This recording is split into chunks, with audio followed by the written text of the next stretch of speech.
Good evening. I would call to order the Westmont Planning and Zoning Commission regular meeting for Wednesday, September 11th. May we have a roll call, please? Commissioner Sharp. Here. Commissioner Van Buren is here. Commissioner Thomas. Here. Commissioner Bartel. Here. Commissioner Lavoy. Here. And Chairman Carmichael. Here. We have a quorum. Okay. Everyone please stand with me and we'll say the Pledge of Allegiance. I pledge allegiance to the flag of the United States of America and to the republic for which it stands, one nation, under God, indivisible, with liberty and justice for all. And while everyone is standing, anyone who's going to give testimony tonight must be sworn in. So please raise your right hand. Do you swear that any testimony that you give tonight will be the entire truth, so help you God? Good.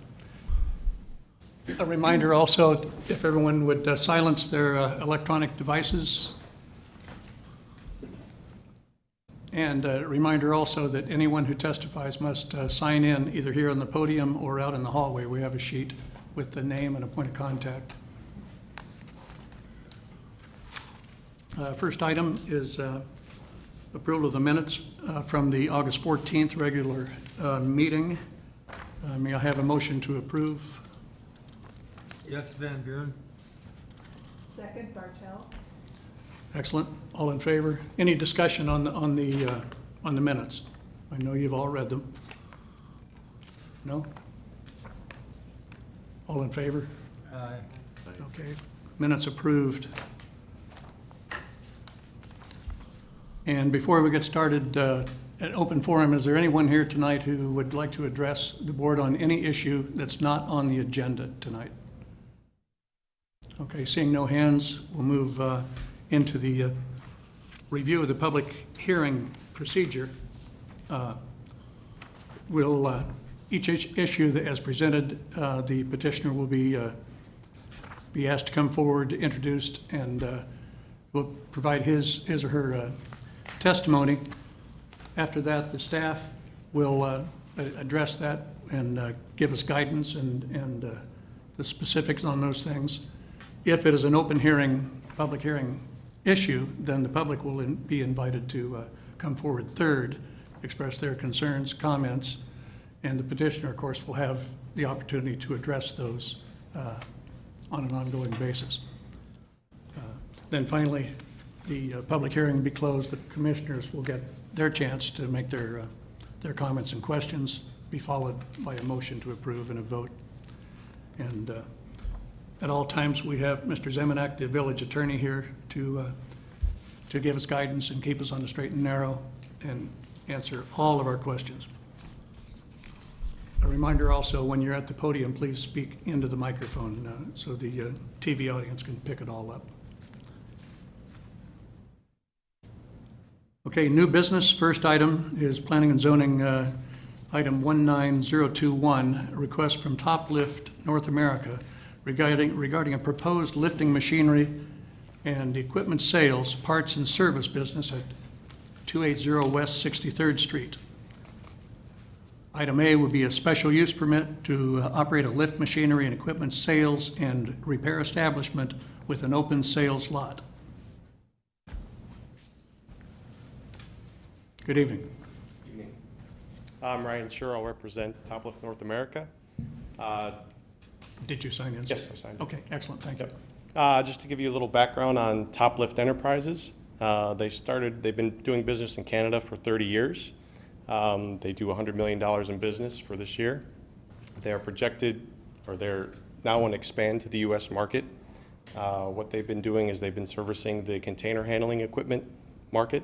So they sell to railroads and port industries, container handling equipment, which is made in Italy. And we will do the same thing here in the U.S.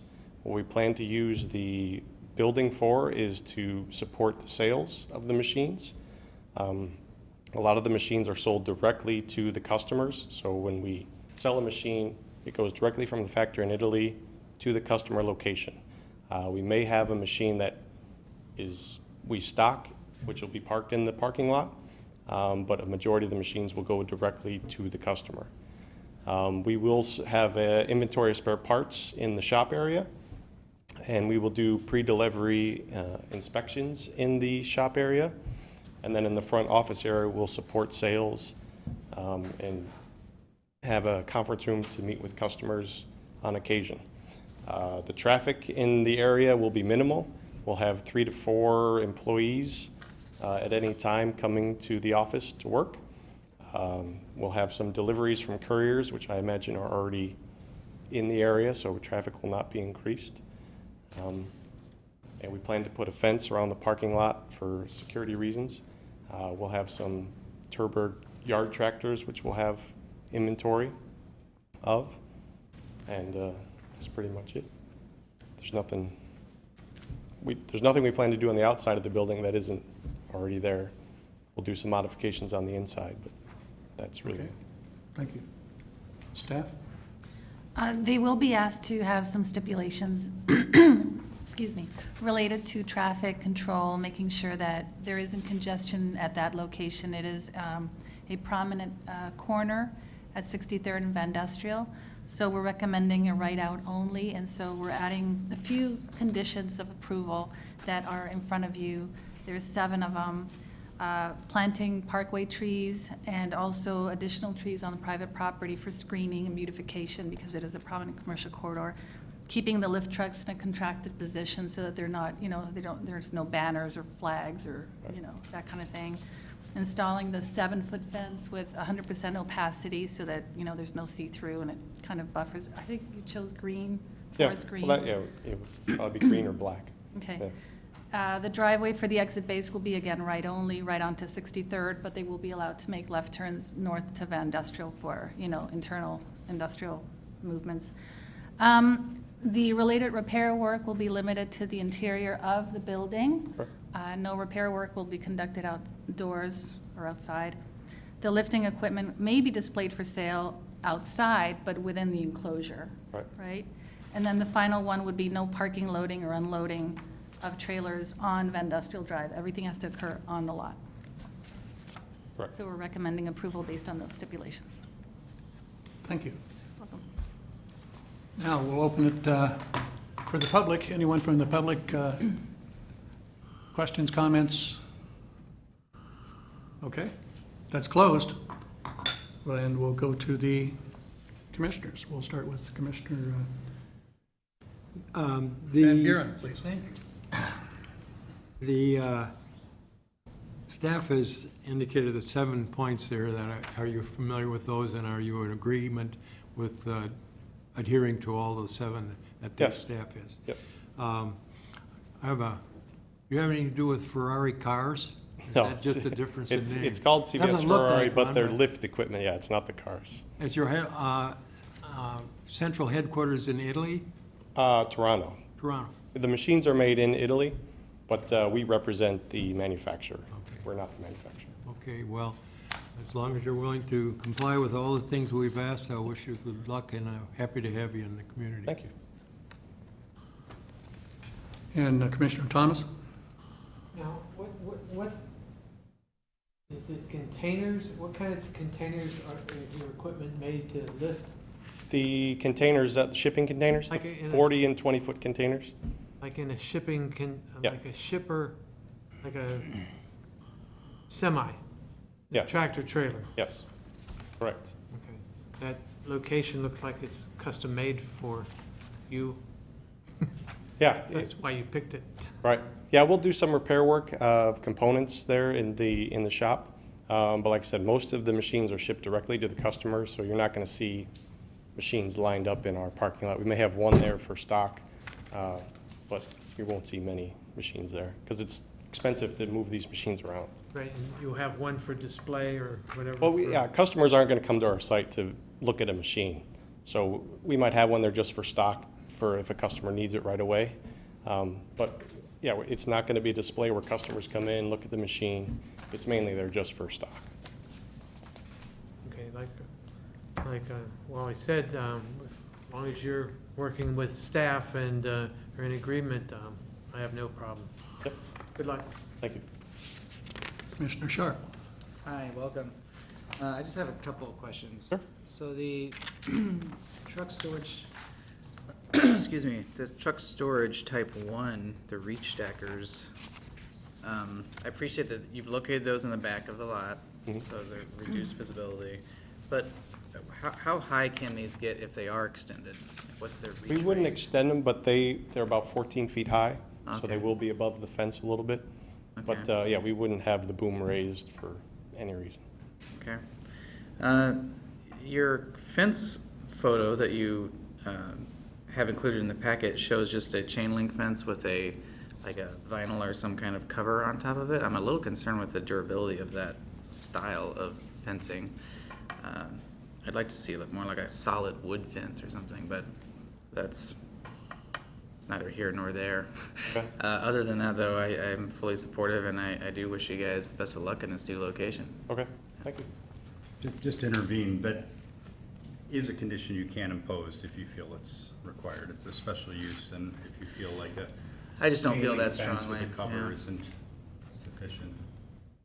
Specify. I don't know if I staff. mean, I'll welcome other commissioners' opinions if they've seen fencing like that dilapidated around the village or not. But Well, it's no different than the fence across the street. The buses are, yeah, well, I'm sure those fences are around. yeah. I'm just saying the durability of them. Are you but suggesting wood? Is that what? I'm throwing it out there that as a better fence option. I don't know if it's about Visually? cost or, yeah. I would imagine that the steel, is it steel chain Yeah. link? Yeah. Would be a little more durable for industrial applications, I'm not sure. Oh, the structure itself. Yeah, I'm talking about just the canvas. Cover. Yeah, the cover So of you'll it. agree to make sure that it's maintained Yeah. properly? Yes. Yeah. We'll have We do code enforcement. typically provide in an ordinance that the fencing, and I'll add the screening, has to be continuously maintained, repaired, and replaced as necessary. Okay, all right. No more questions. Okay. Commissioner Bartel? Thank you, Mr. Chair. One question is, we talked about, you talked about trees, 5 trees, and another total 16 proposed shrubs. You're planting those, and I guess my question is, you maintain those as well? Yes. they Shrubs would- especially, Well, I guess trimming? there's the 5 trees you guys proposed, is that on our property or is that in between the street and the sidewalk? That wasn't clear. That was my I question. think the site There's plan both. does show it. It was accepted, the site plan revisions were accepted by the forester. So as it is shown, you would have private side on the private side, within the fence line, and then an additional 5 on the outside, on the parkway, which is publicly owned. So would we be responsible for maintaining the public ones? Yes, okay. So you would plant them, you would plant the shrubs, and you would also maintain Yes. those? Okay, thank you, that was my only question. Commissioner Lavoy? Yeah, I have a few questions. And really, it's about the way the site is configured in relation to your equipment. On the recommended conditions, there's no loading or unloading on Van Industrial. How do these vehicles get to your site, and how do you unload them? They would come in on lowboy trailers. So the truck would pull in, there's an unloading and loading spot on the site plan. So we would pull them into there and we would have a crane rented to offload the truck. So the area that's designated for that, because I don't see that particular vehicle on here, any turning radiuses, is that gonna, your site plan has been geared around the delivery operation? Yes. Okay. There's not going to be many machines that get delivered, maybe 1 a year, 2 a year. But so it's not going to be a common occurrence. Well, I just see the row of the yellow vehicles, I'm assuming that that row of yellow vehicles will be getting here somehow. Right, yeah, those will be on lowboys. And those trucks, the yard tractors, those can just roll off the truck. And they would roll off on the site, not on Van Correct. Industrial, Correct. correct? Yep. Okay. And then with the parking spaces that are here, it's kind of a dead-end area where the parking spaces that face the detention pond really don't have an easy way to get out unless they back up all the way down the parking lot. Okay. I'm just wondering if you consider that, Well, or, Yeah, there won't be a lot. I mean, we just mark that space for Yeah. where inventory could be parked, but rarely will that inventory be full. So there shouldn't be, and again, there's only going to be 4 to 5 employees there. So there Okay. shouldn't be a lot of issues with parking spots. Okay, and then that concrete driveway that goes out to the industrial that's closer to 63rd Street, is that remaining, or is that going to be taken away? That's remaining as far as I know. Because there's a bay that, because trucks can pull through there. Okay, so that's going to stay with your, I'm just thinking about the landscaping that's going to go on there and what's happening with that, because you have the other access, and wasn't sure if you're going to leave that or not. Yeah, we plan to leave it. That's going to remain, okay. And one thing is, the other thing is that, that I noticed on your site plan is it doesn't have site lighting on it. Right. Yeah, we weren't planning on adding lighting. Is the police department okay with that? I think as long as the parking lot is not in operation, there may need to be some lighting. So we will review that after this meeting before permitting for the business license. Yeah, and I'd only add that we circulated this proposal to the police department, gave them the opportunity to comment. They didn't provide comments. They're okay. And because the applicants aren't proposing any changes to the lighting, Yeah. we didn't make them do a photometrics plan. If they Okay. were going to add lighting, we would have said, show us that it meets our requirements, but they're not going to make any changes. Okay, and just to drop my opinion on the fencing issue, I think the chain link is better from a security standpoint. And it is something that, I've seen this type of fence and used it, and it's been fine for long term, so I really think it's, for this particular application, you should be fine. It's kind of difficult to get into the site, when it's all locked down, and Right. so purely from a law enforcement type of thing, you're gonna be fine. Just wanted to make sure that if you're gonna have, I don't know what your hours are, what are your hours? 8 to 5. 8 to 5, so you're not gonna have anybody there at night at all? No.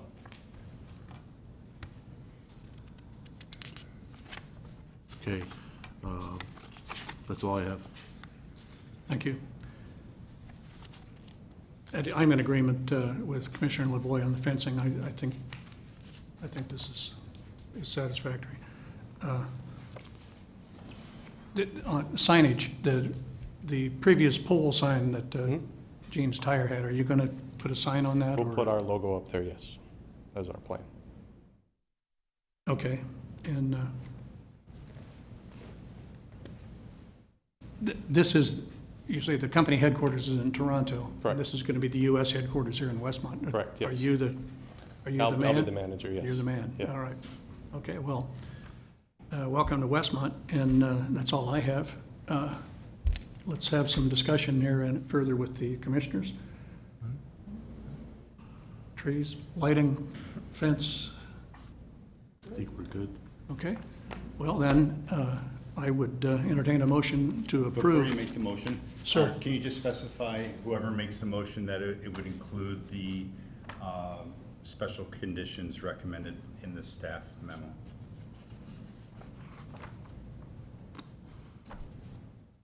Okay, Go ahead, sorry. so I would entertain a motion to approve planning and zoning item 19021, request from Top Lift North America for a special use permit to operate a lift machinery, equipment sales, and repair establishment with an open sales lot. And With the 7 with these 7 items by the village planner. So moved, Thomas. Boy. Chris. Okay, so moved. And second. Yeah, I'll second. Roll call, please. Van Buren votes yes. Commissioner Thomas? Yes? Commissioner Bartel? Yes. Commissioner Lavoy? Yes. Commissioner Sharp? Yes. And Chairman Carmichael? Yes. Okay, sir, the motion is approved, and, although I'm going to miss Gene's Tire, that's where I got all my work done for many, many years. We're glad to have you in town, and the village staff will notify you when you'll be coming before the village board. Understand that we're a recommending body only. The Right. village board has the, Okay, has final say-so. perfect. Thank you. Thank you. Thanks. Next item, Planning and Zoning 19022, request from Kensington Group regarding the planned development located at 6200 South Cass, Westmont, for the following. All these in the C1 Commercial District. Board be advised that item A has been removed as unnecessary. We'll be discussing item B only. An amendment to the site plan for reconfiguration of the anchor tenant and other commercial spaces. Sir?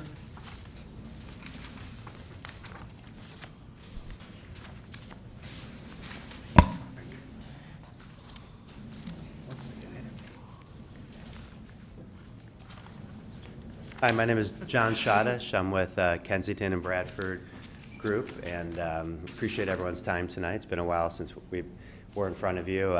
Obviously, last time we were here and had our approvals, we've seen a lot of success at the site and a lot of construction happening, a lot of progress. So tonight we're here to talk about just a slight amendment to the PUD, and I will start with which is a simple little presentation, if that's okay. We have our architect for the multi-tenant building, our architect for the proposed 35,000 square foot retailer, and our engineer handy if you have any questions. Here's a subject property, as everyone's aware, Market Center Development at the northwest corner of 63rd and Cass. Obviously, the site has changed since last time we were in front of you. We were able to do all the demolition and a lot of the site work, and you see some vertical construction. Last time we were here, besides site plan approval, we received approval for LA Fitness, building elevation, and also the Raising Cane's. So those are the two buildings when you drive by that you see erecting today. The Raising Cane's obviously a little bit further along than LA Fitness, and the LA Fitness Signature Club's foundations are in, and they're starting vertical construction. They're excited opening in the near future in Westmont. Here's the revised site plan, and it's really pretty much the exact same plan. The only change to it, there's really a few changes here. One where you saw the other anchor adjacent to the LA Fitness, that was conceptual, and right now we have a user we're moving forward with, approximately 35,000 square foot user on lot 4. Because it's a little bit of a smaller footprint, it allows us to have additional space to the west, which we're just showing a conceptual building there, but that would allow us for roughly about a 10 to 15,000 square foot future user. To enhance proper view corridors for the lot 4 user, we've relocated the multi-tenant building to lot 3. And right now we're moving full speed ahead, and we're here tonight to get approval on the multi-tenant building lot 3, which will be anchored by a national coffee shop. And what was lot 2 is eliminated. And Yes, I'm sorry. And what was conceptually lot 2 is parking, future parking, to accommodate the users. And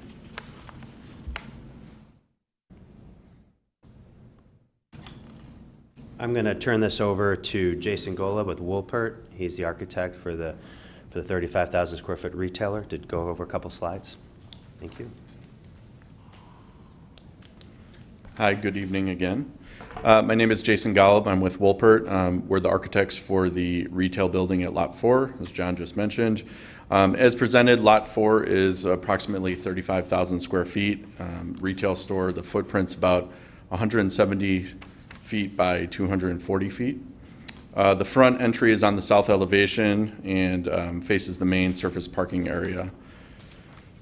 The design is primarily comprised of pre-finished aluminum storefront, low-E glazing, pre-weathered corrugated metal panels, phenolic architectural rain screen panels, and it also has 2 large overhang canopies constructed of pre-finished aluminum metal panels as well. The other 3 elevations will be comprised of similar materials with a substructure of precast concrete walls. Those will also receive the same material and paint applications. As you can see, the front tower, the entry to the store is a bit taller than the rest of the building. It's about 40 feet tall, and the main body of the building steps between 26 and 30 feet, giving some variation to the elevations. The next slide, I think, shows same thing, elevations. We're showing a little bit of signage here, which falls within the 2 square feet per lineal foot of frontage that I believe your code allows for. And that's basically it, I think. Happy to answer any questions you may have. Thank you. And also, just to add to that, the signage is per code, the 2 sides of the building, which we're proposing, obviously on the south and the east side, facing the streets. Could you repeat that, please? I'm sorry, the proposed signage is just on 2 sides of the building, which is consistent with your approvals, and that's facing the 2 streets, which is the south and the east side, 63rd and Cass. And I'm now going to introduce Stephen Corliss. He's with CT Architects, and he's our architect for the multi-tenant building. That's going to run through it. Thank you. Hello, everyone. Thanks for having us here. I'm Stephen Corliss with Kimbeers Theodore.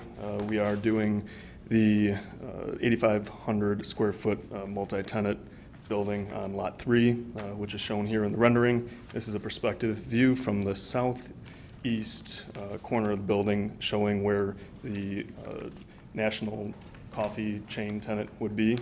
And so we're working with them closely on the elevations and the materials, as well as the developer, to create a very clean palette, modern palette that will have a long lifespan, won't feel trendy.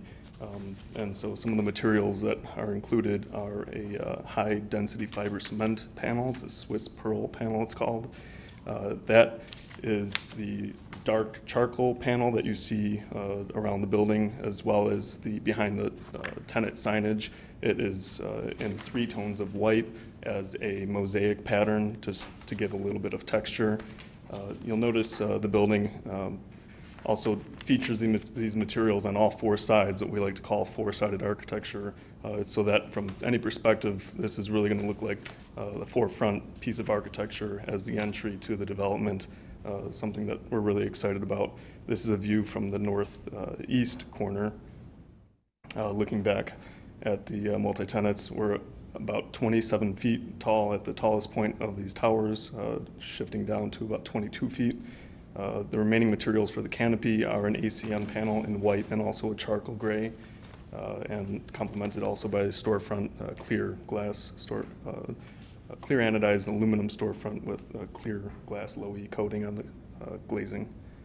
So these are the elevations. We're going to look at the east elevation, which is facing the main street. Again, the entry elevation that you would see is on the top of the tenant signage, again following the 2 linear square foot per storefront foot. And so with that rule, we're using that guideline on the south facade also for that lower elevation for some additional signage. The top elevation there is going to be the west, so facing the 35,000 square foot retailer. And then the bottom is the north elevation, where we also have an additional piece of signage. Any questions? Yeah, I think that that concludes the presentation. We're really just here to answer any of your questions. All right. We really appreciate it. We're excited about finishing up the project. Thank you. Staff, please. Just real quickly, wanted to point out 2 things. First, staff is recommending approval. Applicants have worked with us well to get us the information we need, and we think it's an exciting project. We are recommending the 2 things just be specifically clarified for future reference if you do make a motion to approve. And one, that would be that the approval includes the relocation of the drive-through for the proposed Starbucks from the southern lot to the northern lot, just so that detail is clear, that that's part of the approval that you would be granting or recommending. And then secondly, that the area for signage, not necessarily the signage itself, that they're showing in the packets and that were included with what you received are part of your approval as well. The reason staff is recommending that or maybe requesting it is, as new staff, we've had some challenges being clear on what was approved in the original approval on some of the buildings, and just being clear that the signage areas are part of what you're approving today will help us later when they come in for sign permits. I'll leave it at that, other than one question, if I may. If you could just maybe explain a little bit, and I think what would be easiest to walk the commissioners through it is if you refer to the landscape plan, but just talk about circulation through the site, particularly for the building with the drive-through facility. And as you're talking about traffic circulation to the site, onto and through and then off of the site, if you want to address any issues about access with other nearby properties and other portions of the development, that would be great. Sure. Is it okay if I just use this slide? Kind of shows the overall access points. Sure, and I'd maybe suggest that the commissioners look at, the landscape plan has some would you prefer the directional landscape? arrows that might make it a little easier to follow. You know, I'll go to that. Or if you have that. Yeah. I think I do. How's that, Bruce? That's good. And I apologize, I did forget to thank staff, because we're under a little bit of time crunch here, and we really threw a lot at them in a short time period, so we appreciate how hard everyone's worked on this.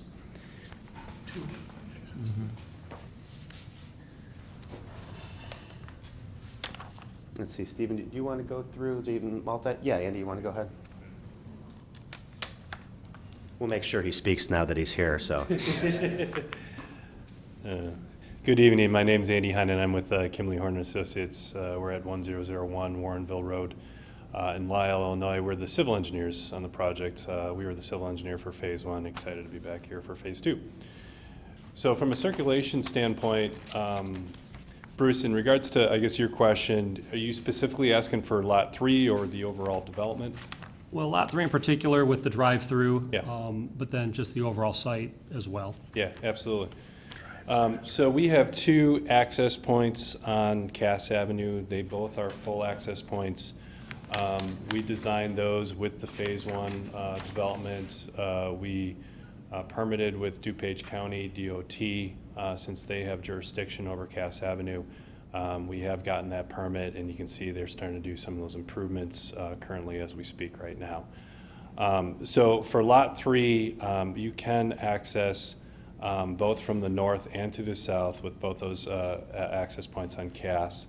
But from a circulation standpoint, if you're using the drive-through, you would ideally come from the north access.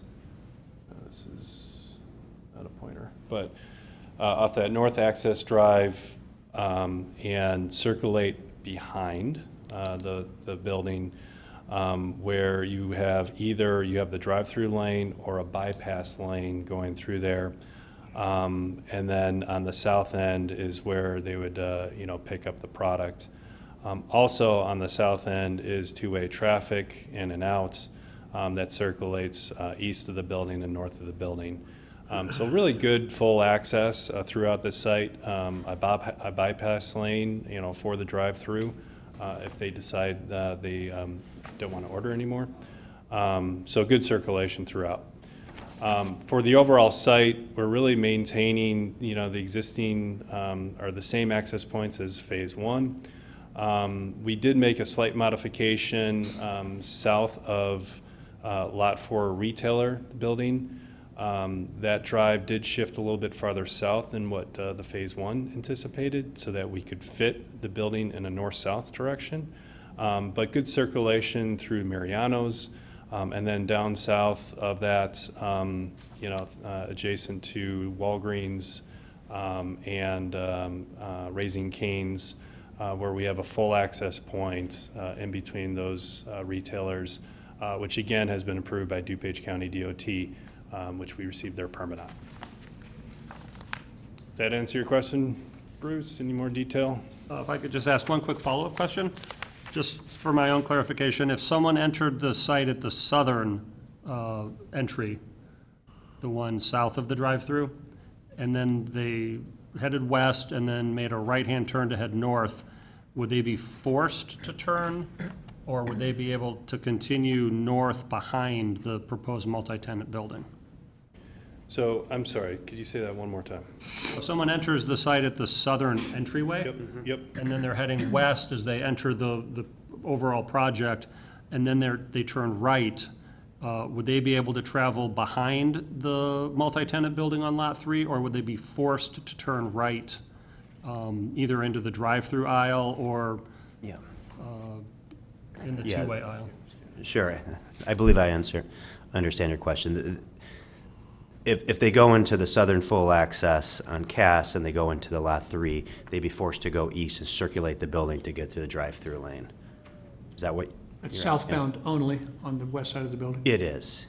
And then I'm just curious, what would force them to head east, basically? What is this here? That's not, No, because you can actually exit out. but this here behind the building, Yeah, behind southbound. the building, I think it's that's what southbound. he's asking. Behind the Just building, behind. southbound only. Yes. And we'll have proper striping and signage for that. Yep. And this occurred to me after we got your submittal, but there's a potential for a conflict there, and I just worry, or I want to make sure that we address that if people do turn right to head north, that they're not going to be in conflict with southbound see what you're saying. traffic Yeah, all so behind that building. We've got striping there, if you can see that, I guess, semicircle, where we try to, make sure that, the traffic that comes in from the south, turns to the right. And as John said, we'll have signage saying, "Do not enter" in that location to avoid that conflict. So there's an opportunity, maybe we can do some rumble strips there too. I mean, really, the reason why we have that open is for the bypass lane if they want to get out. So there's some measures we can take to make sure that there's not that conflict.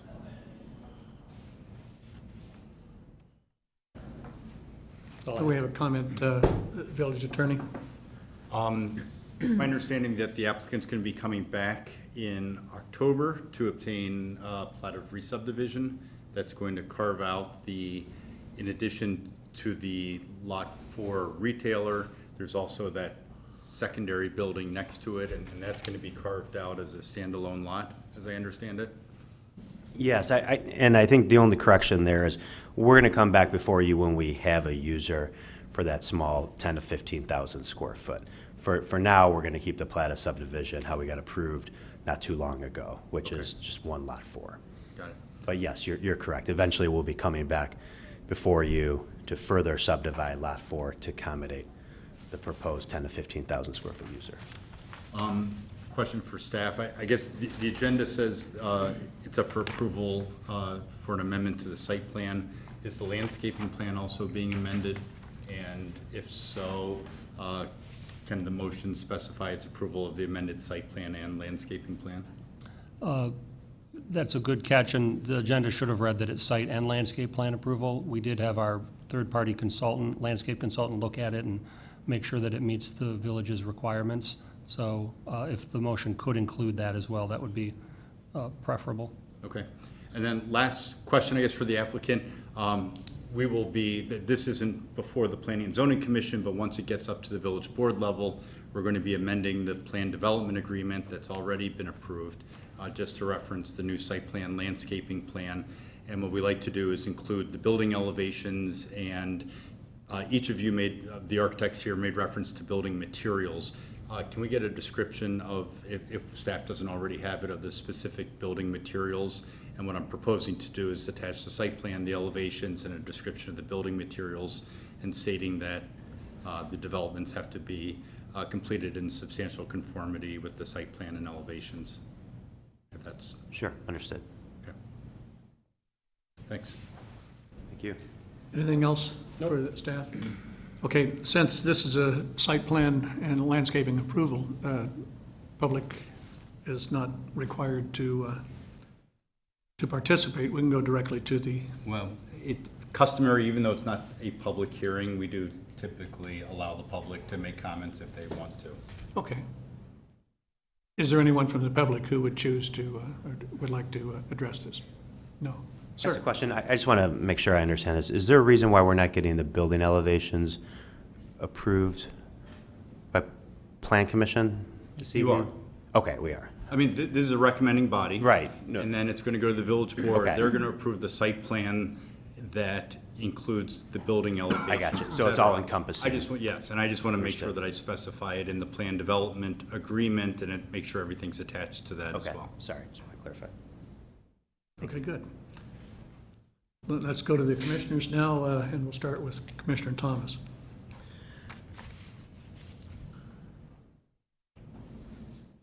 Your presentation about the architectural and the elevation, the concept and the architectural presentation is excellent. It's very clean, very modern, not outer space-wise, but nice, and doesn't matter what side of the structures you're talking about. It doesn't look like the back of the building or the B side or whatever. I appreciate your presentation and hard work with the development. Thank you. And I'm in approval of it. Okay, thank you. Commissioner Sharp. Hi. So just so I'm clear, the future entitled retail building, 10 to 15,000, that's this area on the west side of Lot 4. It is, sir, yes. And it's not, you wouldn't move forward with this plan without first finding a tenant for that? Is that? Yeah, we think between the various users, you know, we would just hate to guess what it's going to look like, so we would find a specific user, whether that's a service-oriented user, a junior box, we're not sure. So we like to, as much as we don't like coming here at night, no, I'm just kidding. We're going to have to come back in front of you when we're ready for that second user to get the elevations approved. And Okay. Can we, the renderings, the 3D perspectives of the multi-tenant building, I may have missed it, but could we just clarify what the materials are of the trash enclosure? sure, I'll bring up our architect. Sure, and yeah, actually, you caught me there. I didn't specify what those would be. And so we were playing off actually the 35,000 square foot retailer with the corrugated metal panel. And so we would have a CMU backup wall with the corrugated metal panel in a darker charcoal gray. And some kind of fence or gate, opaque gate? to Yeah, match it'll be an aluminum slat, Okay, architectural horizontal slat gate. So that's not actually, well, it is shown in the northeast rendering there, so it's a Yeah. bit of a dark charcoal corrugation. kind of like a little shadow. That's perfect. That's what Yeah, I it goes want. away, but it's got a little bit of style to it. Okay. My only other comment, I am also concerned about the whole head-on collision that might happen on the, someone were to try to go northbound between the two buildings. That is a concern. I think maybe a rumble strip, you know, maybe that's appropriate. But how, so two questions on it though. What is the bypass lane? Are these 12-foot lanes, or what is the lane width of these two lanes?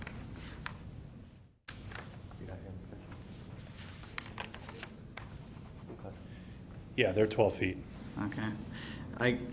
And do you know how far off of that lane or that curb the Lot 4 retail building sits? It's about 3 feet off that. Okay, all right. I think 3 feet is all right. When I look at the plan, it looks like it's right on that curb. Scale, yeah, absolutely. But I think 3 feet, and that's gonna be paved like sidewalk? Or what will it be? It'll probably be, I think it's stone material that we're using, or, you know, so it's hard to be able to get grass to grow in that material. Yeah. But some type of mulch or stone, I think we're proposing on that. Yeah, we wanted the 3 feet just for any grade differential between, you know, the curb and the building right there too, so. Okay. All right, I have no other questions. I'm in favor of the changes, and I think the rest of the design looks great, and I hope you guys succeed in getting the tenant that you desire for the rest of that 10,000 square feet. Thank you. Good. Commissioner Bartel. Thanks, Mr. Chair.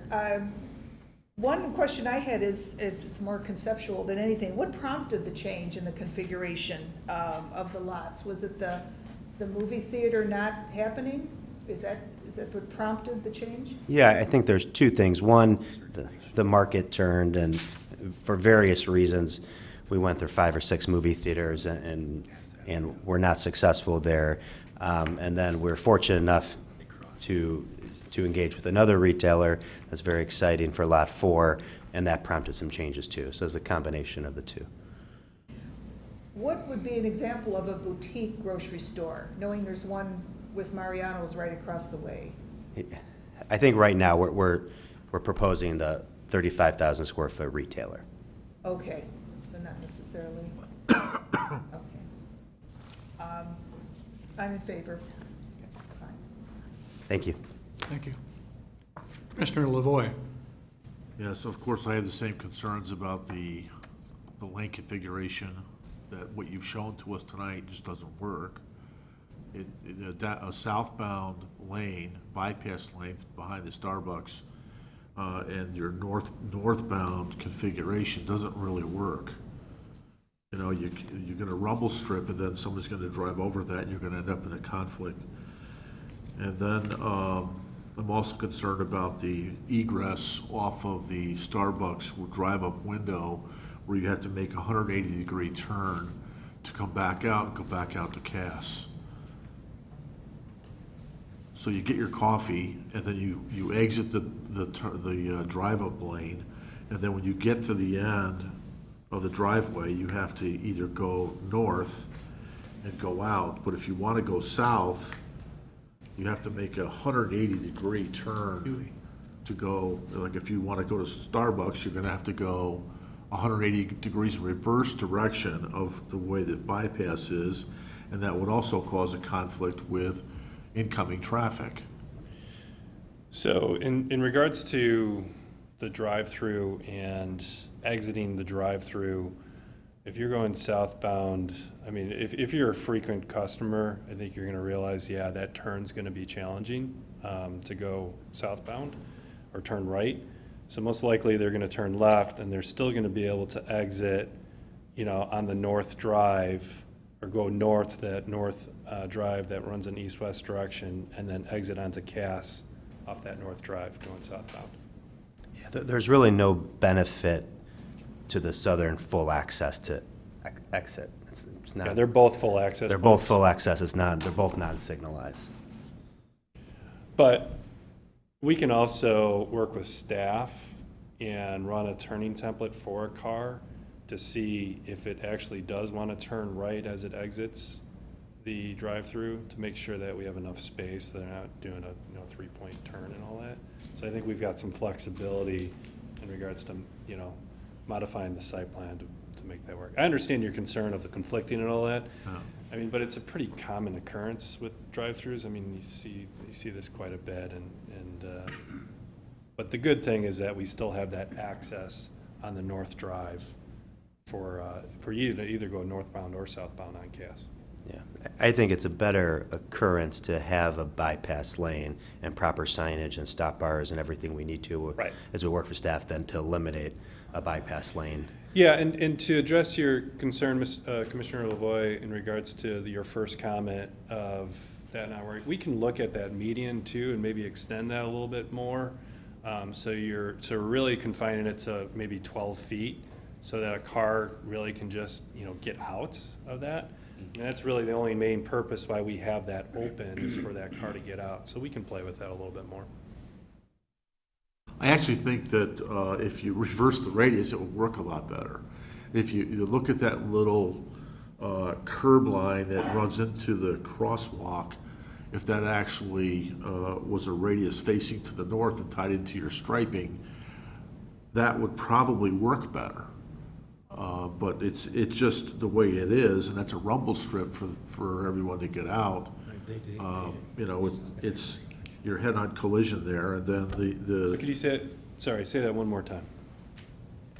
where your small island that Right. delineates the Drive-through drive-through. from the, You change it as you're moving to the west along the face of the building. It changes to a striping. Okay. And if you took that curb line, instead of hooking that curb line to the south towards the the curb behind the retail store, if you hooked it back north and put do not enter signs there, it would work better. Sure. Yeah, we can work with staff on that. So, and the other thing, the inherent thing that I've seen, on this overall development, I think that, in my opinion, that we missed the boat a little bit, and that is with the landscaping. Because you don't have any landscaping. It's hardscape from, all the way from Cass, all the way over to LA Fitness. There is no landscaping between the buildings. Well, that was direction by the village in regards to getting access, pedestrian access from Cass all the way through over to the Mariano's site then too. I realize that, but I'm just saying overall, from a design standpoint, it really is lacking, even down across 63rd Street. There isn't any landscaping. It's all hardscape, either driveway or parking, all the way across. And now we have another lot 1A that's gonna do that, but just in relation to what you're here tonight for, 35,000 square feet could be a little less with a green space in there. Or that could be set back off the sidewalk to get some boxes in there, do something, because I really think it's missing that. Yeah, the great thing about this site plan is lot 2, so that parking lot to the south. So that's got 32. Lot 2, which one is lot 2? So that's the. Right here, sir. The southeast corner.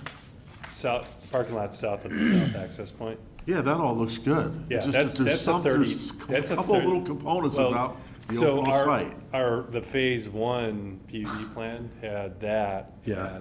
at 12 feet for landscaping off Cass. We bumped that up to 32 feet.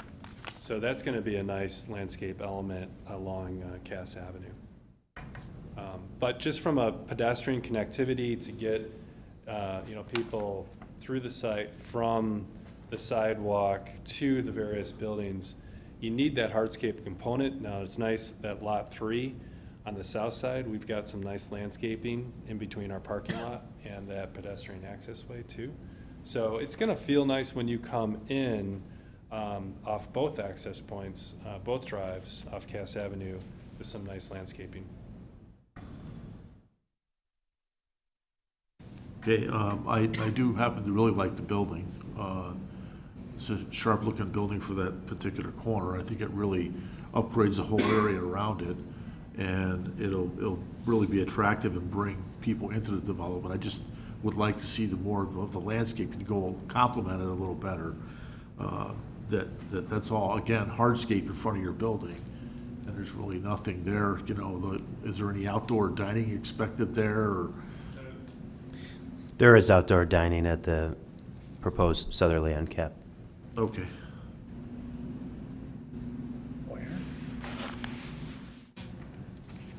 So again, with not knowing what the retail building is gonna bring in the future, it just would be nice to have a little more landscaping between the buildings. And when you look at that, it is all hard, just like the front, and that's what I'm in disagreement with.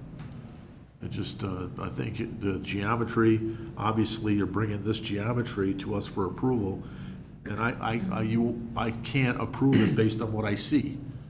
So it's something that I'm not in favor, because I know that there's a serious traffic conflict that is not addressed on the plan given to us. I know that you're saying you're gonna work with staff to make that go away, but what's presented to us doesn't work. I'm just telling you where I'm at. Understood. I just want to see geometry that works, so. And just so I'm clear, you're just really pinpointing the drive-through traffic going southbound. Correct.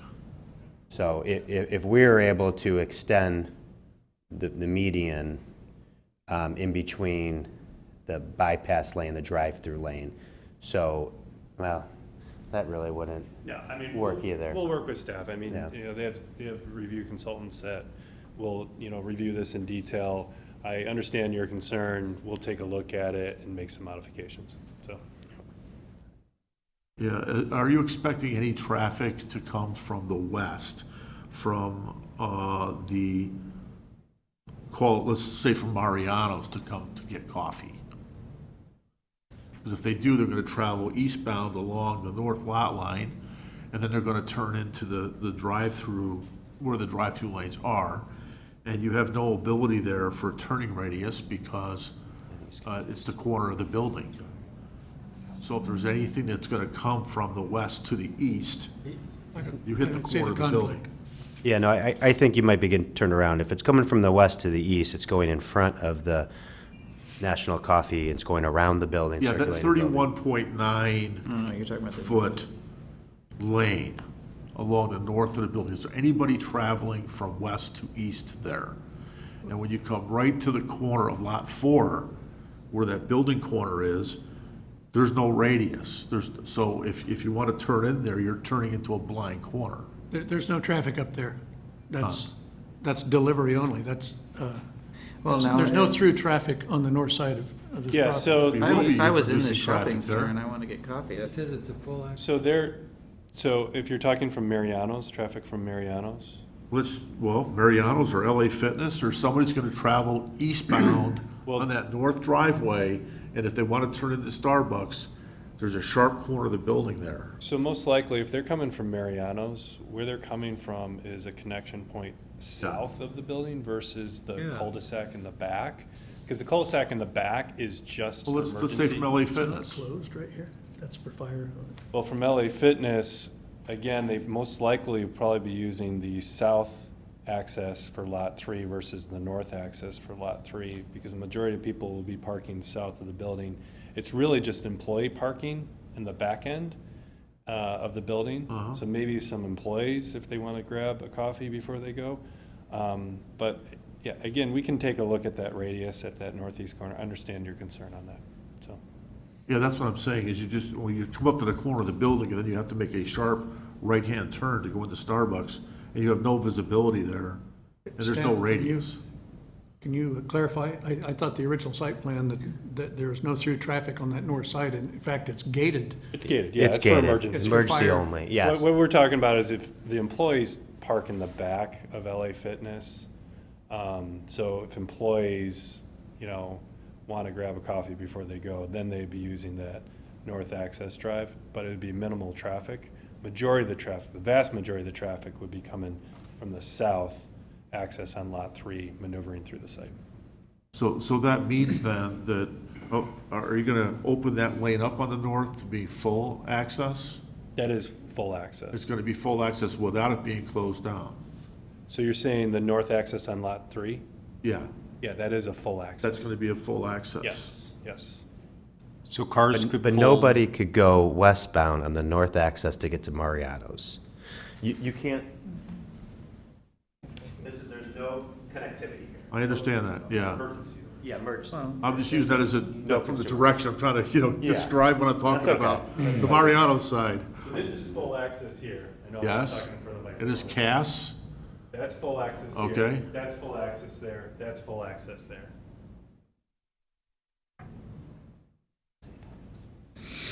Try to speak up so the microphone. no, I got you, I just, Chris, to your point though, cars could drive between the LA Fitness and the 35,000 square foot retailer, drive between those two buildings north, and then go east along behind the retail building and turn into Starbucks. which I would do, because that Which I would seems do, too. easier than navigating. Because there's going to be traffic backed up, and that's going to be an easy shortcut to avoid traffic. shortcuts are always a concern. So it seems like the lane widths are fine, it's just that turning radius that you mentioned to make that right-hand turn into the Starbucks lot that maybe should be looked at. We'll take a look at it. No problem.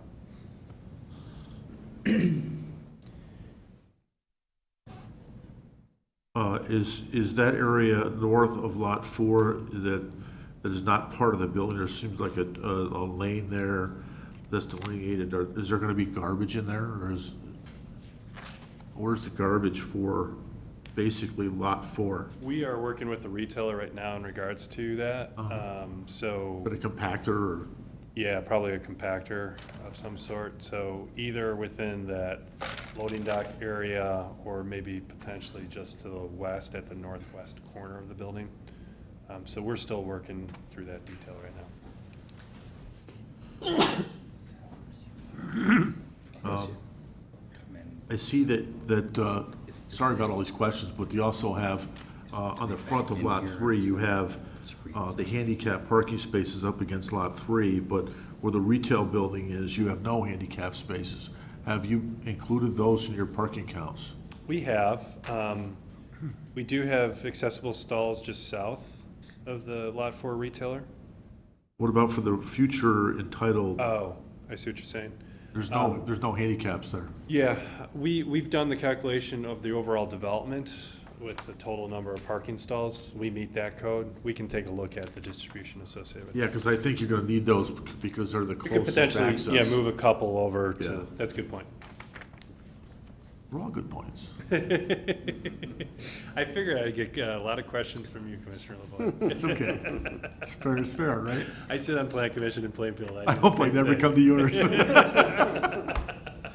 Anyway, I don't think I have any more questions. Okay, thank you. Great, thanks. Commissioner Van Buren. My questions are a little different.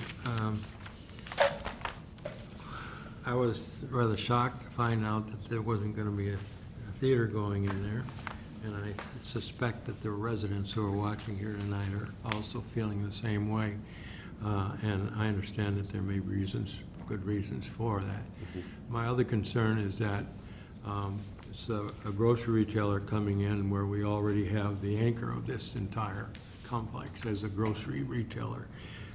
Can you give me any idea why this would not be a competing force, or whether this is different enough to distinguish? Sure, okay. Well, Go ahead, John. I mean, I want to be respectful.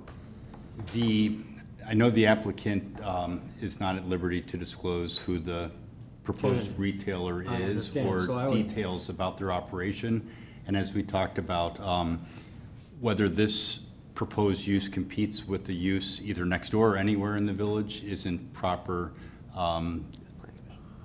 proper consideration for site plan approval. So I understand that, and I understood that before I asked the question, but I'm concerned, I'm sure that a lot of people that are listening and watching are concerned about this, and so I know that you can't name the retailer, but I would just like to be convinced that it's not a duplicating Sure, system. and I'm happy to speak to you offline after the meeting.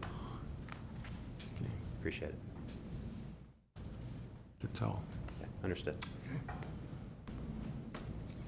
I have three things. First of all, if a pedestrian leaving Lot 4, walking east to Cass Avenue, crossing that driveway going in and out of Lot 3, how's is there going to be a pedestrian crosswalk across there, or Yes, there'll be a crosswalk there in between. going to be marked as such? And Correct.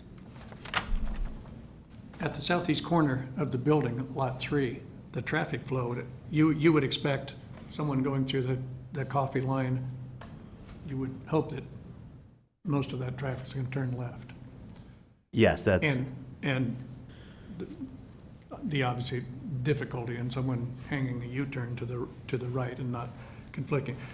That traffic that is turning left, traffic that's leaving parking and heading southbound, exiting one of the shops to the north of that southeast tenant, has to cross that left turn in order to go further south and hang a right turn to go west and leave that lot. You wouldn't expect everyone to leave those shops and go north. no, I think. It is No, there's two-way multiple. traffic. Yeah, there's definitely two-way traffic. There's multiple access points to leave, the full access to the north, and then the full access south, and then also the 63rd, So two access points. Yeah, I you think got it's, two lanes going eastbound, making a left turn, one, yeah, I lane think this going is pretty northbound straight ahead. prototypical of a multi-tenant center. I mean, I don't think there's anything unusual that- here. oh, okay. Yeah.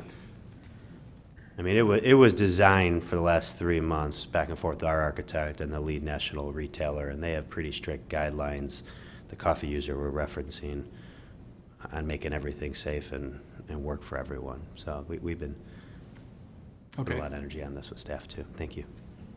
on the north side of Lot 4 building, is that a wall going across east to west there? I'm trying to envision semi-trucks Sure. loading and unloading. No, I appreciate that question. The loading docks would be, Jason, it's just a curb to separate where the loading goes. so the trucks would be loading, backing in and lining up west to east? Yeah. Andy, I'll let you, because you did the truck analysis. So the majority of it's going to be up a curb. That is a 4-foot depressed loading dock, so a portion of that, just adjacent to the building, will be a retaining wall to be able to make up that grade differential. So would the trucks be facing north-south when they're unloading, or would they be facing east-west? They'd be facing east-west. Okay, so Definitely. You and, got it. Related to that, I've seen some grocery retailers, to the extent this is a grocery retailer, where the trucks are parked and idling, sometimes overnight, sometimes they'll arrive at 2 in the morning, pull into that area, idle. I don't know if there's any, if the retailer has any restrictions or concerns about that, or if you do, or if the commission does, about trucks parking and idling for long periods of time. We don't have residences to the immediate north, but I Right. think we do to the north and west of there. Yeah, they have pretty strict guidelines, and they'll be sure to disclose those with staff and make sure staff's comfortable. Yeah, and it's, like you said, it's mostly commercial to the north. Farther west, there's residential, but it's pretty far west. We think A there comment might, by staff? we think there might be an ordinance too, somewhere else in the municipal code that limits how long trucks can idle to 10 minutes. So if it did become an issue, we've got language that would let us enforce that. And I think we may have in the plan development ordinance restricted the parking of trucks in that parking lot in general. Okay. But I don't know when they pull into the loading bay there, technically they're parked where they're supposed to be parked, but I've seen it at some other locations where the trucks are there waiting for the store to open with proper people to load them, and they idle. And I've seen that more a problem when it's adjacent to residential, with which this is not.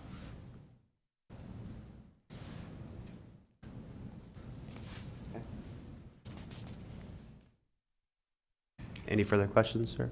I just have a comment that I like, I mean, it makes sense to me to move this building from Lot 2 to Lot 3 in terms of the flow through this entire project. I like that, and I guess we've answered these questions we have on traffic flow.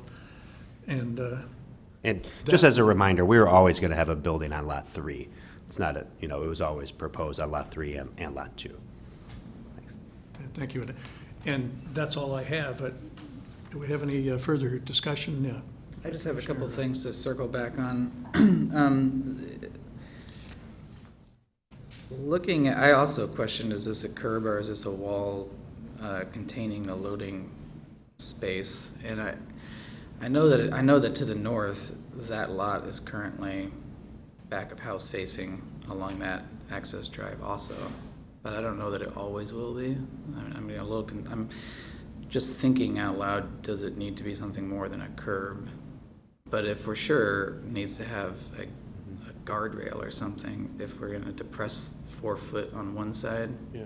we need to add a guardrail. So to the north, there's actually somewhat of a grade differential, to the north, so they're actually set down. They're set down a little bit, so I think from a view corridor, I think it'll be fine. Your question about a guardrail, yeah, we gotta take a look at the safety. We gotta make sure that, it's a safe condition. If there's a grade differential, maybe a fence or something, for that portion where it's depressed. I completely agree with you on that. I also want to get your thoughts on Commissioner LaVoie's concern with greenscaping in front of the Lot 4 retailer. And I think I would tend to agree that losing 3 to 5 feet and just taking that exact elevation, shifting it north, or maybe even less invasive if you do planters or something, would seem to be a good idea and would be in keeping with the design for LA Fitness's front. Yeah, we looked at that pretty close, and where we're constrained is in a north-south direction with this building. We've got 11 feet from the face of the building to the curb, which is a minimum requirement for this end user. And that's gotta be hardscape in that area. We actually, what's out there being constructed, the drive aisle that was anticipated for the theater was actually constructed farther north.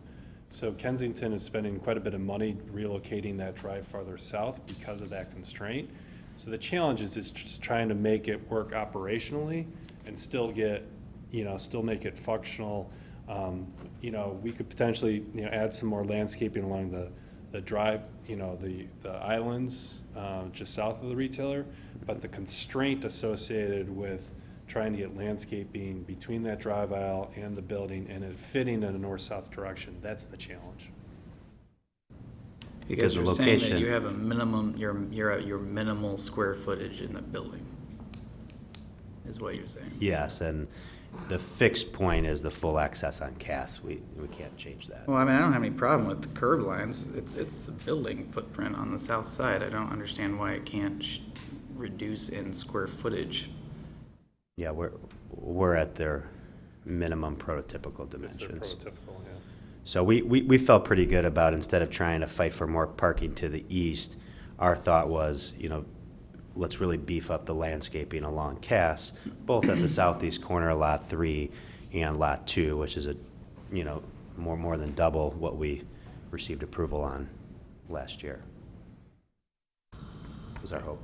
And once the end user comes for the future retail building west of Lot 4 or the retailer, we could look at opportunities of putting more landscaping in there. We might have some more flexibility. Okay, I gotta think on that one. It's concerning to me. And I understand what you're saying about adding greenscape to Cass, but putting all the landscape in one spot is not the same as divvying it up appropriately throughout a site. It'll be nice for, majority of the traffic goes down Cass, obviously. It'll be a nice view corridor for that. Well, I mean, it looks like it's grass. You've added grass. No, Half of quite a the bit, plan is quite a just- bit of landscaping and trees and all that too. And then I also agree with kind of some other commissioners' comments. I mean, if I was inside this development and I wanted to get coffee, I would, and having been here before and knowing the hassle of doing the 360 to go in from the southern Cass entrance, I would also try to sneak around the back of the retail building, and then I would have this problem with the view corridor. So I think just a requirement I would like to see us have as a condition would be adding a site triangle around the loading dock side, that northwest or northeast side of the retailer, to make that a safer condition, as you would if you were expecting traffic to come from that direction, because I think it will.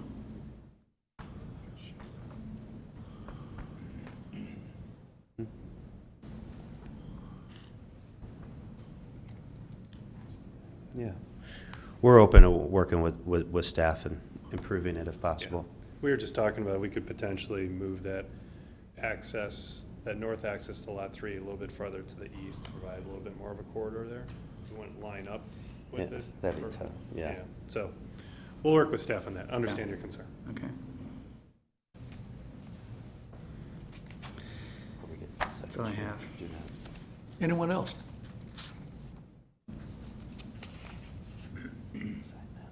Okay.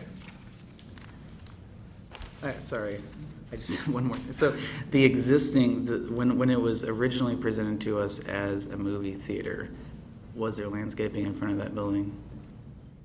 Does anyone recall? We actually didn't have elevations of the theater at the point. It was Yeah, a we- future. Yeah, we only received approval for the LA Fitness Yeah.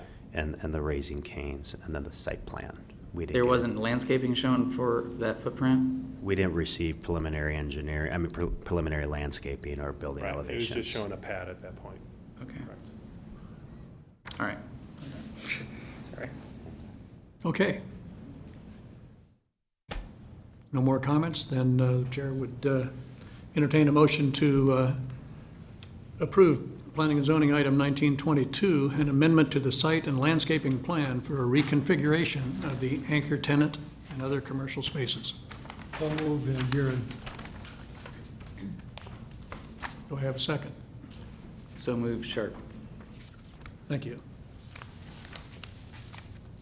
And roll call, please. Commissioner Thomas? Yes. Commissioner Bartel? Yes. Commissioner Lavoy? No. Commissioner Sharp? Yes. Commissioner Van Buren votes yes, and Chairman Carmichael. Yes. So the motion passes, sir, and I guess the next step will be village board. Right. And We appreciate your time. Thank you. Sylvester will Yeah, we'll let work you know when. Thank you. Appreciate Thank you, it. good luck.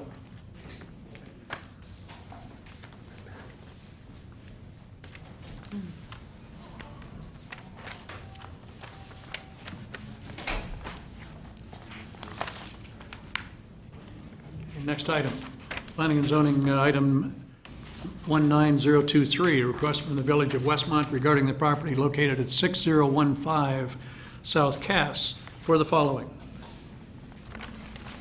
An amendment to the special use permit for utility, public, and governmental uses at Westmont Fire Station Number 3 to allow the installation of fleet vehicle fuel pumps.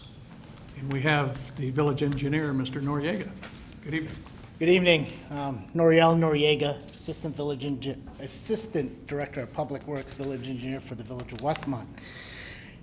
What we have before you is our proposal for our central fueling station located at 6015 South Cass at the existing fire department headquarters.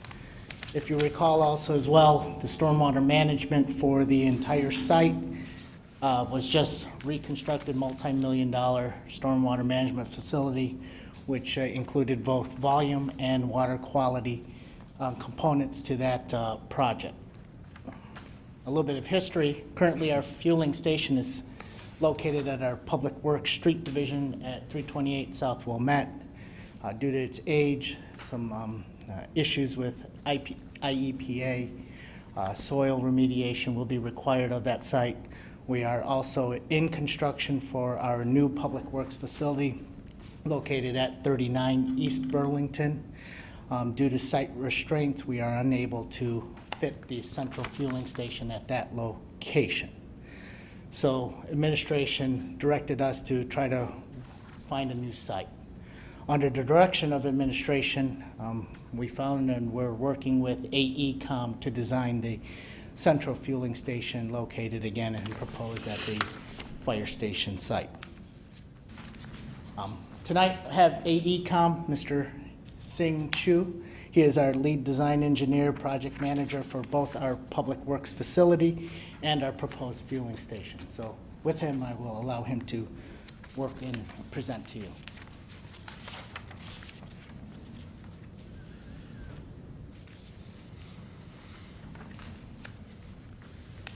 And you have signed in, sir? Yes. Thank you.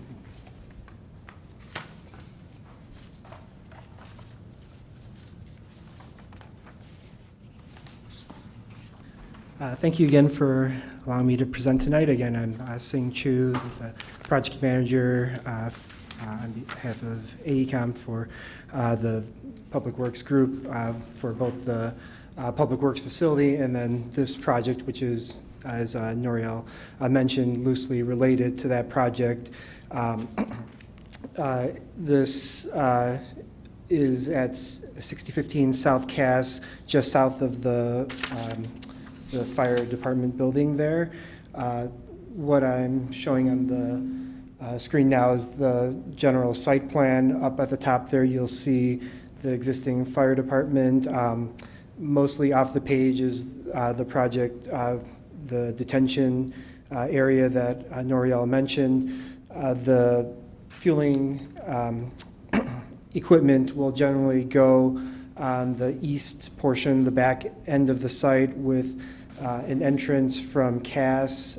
You'll see the entrance at the bottom left on this figure, and the intent is to allow for vehicles up to and including the fire department ladder truck entry, and with the turning radiuses, fueling in the back there, and for, the fire department vehicles, they can go straight through to the fire department, and then the other vehicles would turn left in the existing driveway there and exit to Cass. The idea is also, as part of the project, to improve there's an existing kind of gravel area south of the fire department building, to improve that for parking for the fire department. And you'll see, just because there's some parking spaces on the fire department side, the intent is to accommodate the handicap spaces by adding one handicap space through restriping, on the fire department side to accommodate that entire parking area. The idea being that, we want all the handicap spaces as close as possible to the actual building. So this next figure shows a little bit better the intent for site lighting, and these figures are a little bit, they're more on the conceptual side. The intent is to have the fueling equipment vendor finish the design of the equipment. They're kind of used to doing that design, and they can do it, more efficiently.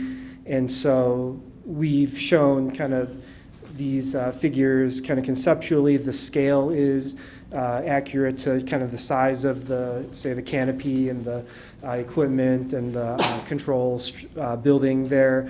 But, the end of the final design will rest with the contractor that's hired.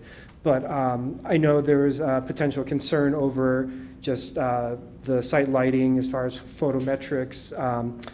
And this next figure is just the example of the style of lighting that we've chosen. Kind of in the center of the white area there is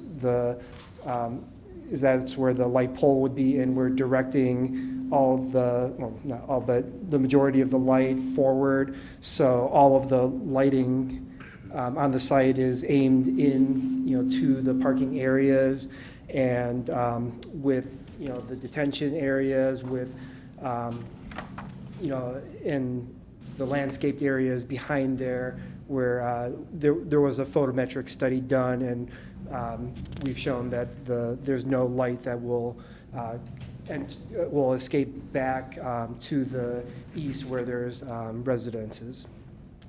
So this next figure again is zooming in a little bit more on the fueling equipment, and even though it's conceptual, we do specify just a metal canopy and prefabricated metal building for the controls that are necessary for the equipment. All of the equipment will be kind of operated by key fob, so there's no chance for unauthorized use of the fueling equipment there. And this is kind of a general view from street level. And the one thing I wanted to highlight, so some landscaping has been done already on the site as part of the detention project. The other landscaping that's shown here is more just conceptual. The idea overall is to provide screening of the equipment from Cass, but we have arranged with Mike Ramsey that the landscaping will be done via a separate project after the equipment is installed, just to have a better sense of the actual structures that go in, and just providing adequate screening, and then working with the village forester to select the right species. And I think that's all I had, and so I'm available to answer questions. Thank you. Staff? Before I give a couple comments, maybe we could ask the applicant to explain fencing. Sure. Sure, yeah. So right now, in the original design, we did have a chain link fence anticipated, but it was decided that, partially, just aesthetically, but also in keeping in line with, just similar facilities in other communities, because we have restricted access to the fueling equipment with the key fob, it's fairly typical to not, have fencing of the site. So that was removed, and you don't see that in the current figures. So all the fencing is, as depicted, is, there's going to be no fencing? Correct. And if I could ask a Thank you. follow-up question? Yeah. One of the things that we were recommending, and it was our understanding that to the east of the fuel area, there'd be some sort of landscaping and fencing to provide some sort of a visual buffer from the residences to the east. Is that still the case?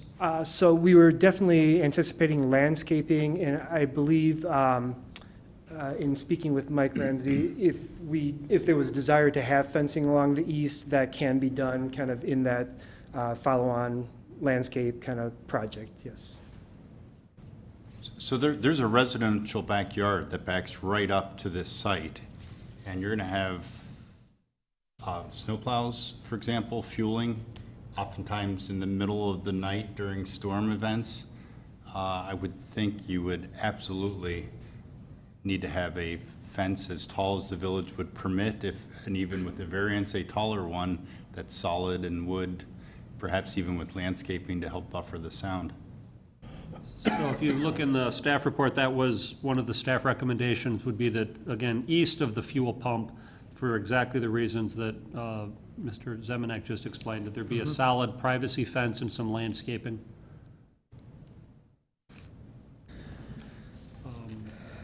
Other than that, I just wanted to point out two things. Just, I don't know if anyone was wondering this, but just so everyone's clear, we've gone out of our way to avoid the term gas station. This is not a gas station, because that would be open to the public and it'd be a private business. This is the village's fueling center.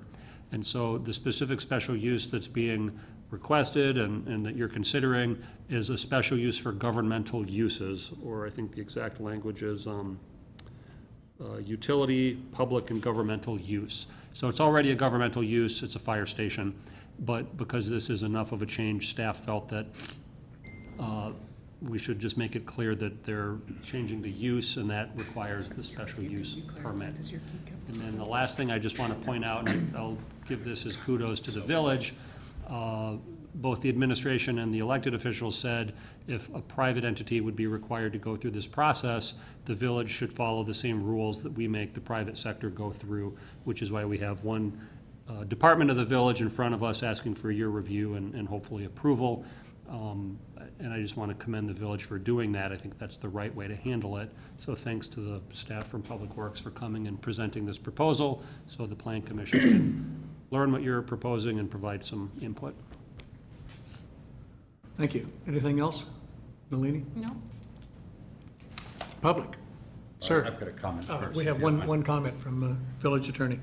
Normally with a gas station presentation, and I know this isn't a gas station, but there's going to be an underground tank with fueling pumps like a traditional gas station. Usually there's someone with expertise as far as the underground storage tank construction methods. Is it double-walled? How are environmental concerns being addressed? What about drippings from the pump into the ground? What's the topography, because you have a detention area right next door? How is that all, and you've got residents right to the east, so how is that all being handled? Sure, I can speak at least to most of the questions. So we do have a storm water kind of oil grit separator on the southeast corner of the project, and so, as far as, any spillage from the, pumps themselves, and that's the low point of the property and where fuel would flow through, even from the location we designated for the underground tanks, it would all go through that unit. So that was accounted for. I I guess I don't have enough expertise to speak to specifics on the underground storage tank, but, you know, we have, you know, spoken to the vendors who do that and are, you know, have specified in contract documents that, you know, they must adhere to, you know, all of the codes. They're acquiring the permits and they're the ones that are, you know, finishing that design, so they would be responsible for that. John, I can add to that answer if you don't mind. Sure. To be out of call here, but the State Fire Marshal's Office oversees all the underground tank installations, and they do all the inspections, and it's outside of the village purview to do any of those inspections, that the Fire Marshal's Office actually conducts all of those. And they're pretty stringent on all their requirements as far as the safety components, the underground components. It's all state-of-the-art, and they require all of that and all their installations, may it be a village station or not. So I just wasn't sure, like with the double wall construction, is that a requirement for every single underground storage tank now? Or is that optional as long as it meets certain requirements? And what was this one? I was just curious because I've been at many gasoline station public hearings and it's usually talked about and presented as more curiosity than anything. yeah, it is double wall everywhere. Okay. No one from the public, then let's turn to the commissioners, and we'll start with Commissioner Sharp. Hi. Can you repeat, this is a 24-hour fueling station, right? And so the lights that are present, it looked like from your chart, are 2-foot candles are below, but they're going to be on all throughout the whole night, correct? They'll be on a timer with motion sensing for when vehicles are present. And the parking, the new parking that you're providing is for the employees of the fire department?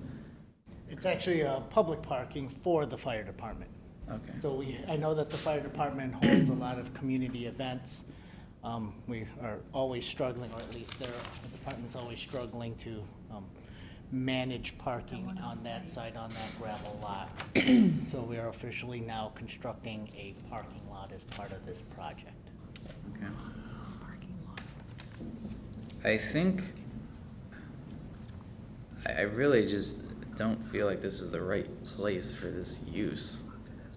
I want to, I just don't think that it adds to Cass Avenue, and I think it detracts a good deal. And I'm also wary of approving this use without more detailed landscape and fence information adjacent to the residence. So, you know, I appreciate the need to find a new fueling station. I just personally feel like it's lacking a little bit of detail, but also maybe just not the right spot on Cass Avenue. That's my thoughts. Okay, thank you. Commissioner Bartel. Well, I would certainly echo the need for a privacy fence and landscaping. Is that what your plan is? Yes. Okay, to buffer the sound and for the neighbors, I would imagine they would be a bit concerned about it. Is this fueling station locked so that only people, appropriate people, can access the fuel? Is there, to mitigate the possibility of someone else just kind of helping themselves? Correct. So everything will be activated by an employee key fob. So Okay. anyone with that key fob that has access, of course, police, fire, village employees, we would have that access at any time. Now, fire department, of course, if they need it after hours, they do currently fuel at our Public Works Street Division, which is located in the middle of the residential area as well. And then, of course, Public Works, especially when we do have overnight emergency events that we're attending to. Okay, thanks. That's all I had. Okay. Commissioner Lavoie. Yeah, I'm going to echo the trees, the fence, really need to have that there, but I'm not as disturbed about the location because the fire station operates that way. fire station, when trucks come in and out, they drive in from Cass Avenue around the back of the building and pull through. So vehicles are already doing that on any and every call that station gets. So it's something that's not, it's kind of like a sister site to this. But so I don't really mind it that much, and I think that the buffer between the drive is less than at the fire station, for sake of the control building. So it's that much further away. But I think if you did the fencing, you enhance the landscaping there, I think it'd be fine. And as far as, obviously this corridor, we experienced a pretty severe incident at the Speedway. And believe it or not, what really makes this site better than any other site is the open air. What really happened at the Speedway was the gases traveling within the sewer. With an open air detention pond, you don't have that potential for explosive incident to happen there if it's an open air detention pond. And it is state of the art as far as the underground tanks, because they're going to be required because of the state fire marshal's office. The fire department used to run drills on this site. They're not going to burn any cars here now, I don't think. We've advised them against that. So are they going to do that elsewhere? It's like the displacement of that type of activity for the fire department, is that going to be somewhere else in the village? It has been a topic of discussion from Chief Riley. Okay, so we just don't know where that's going to be because of this fueling station. Correct. Okay,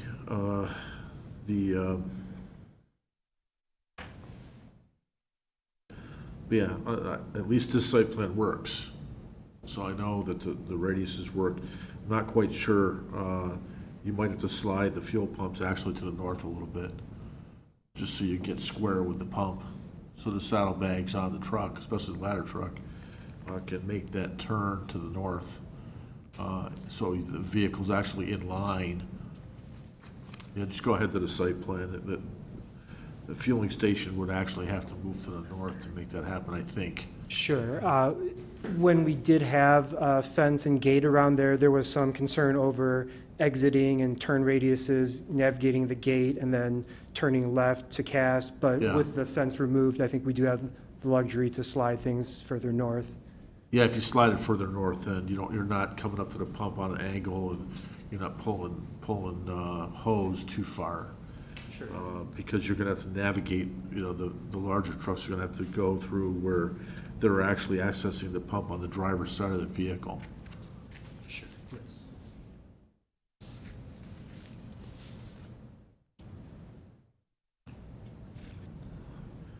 Where's that containment device gonna go? That is at the southeast corner of the pavement on at the 90-degree corner on the. Okay. Could you just do me a favor and state for the record that you're willing to do the underground installation according to current state standards, and the tanks will be double walled? Yes. Yes.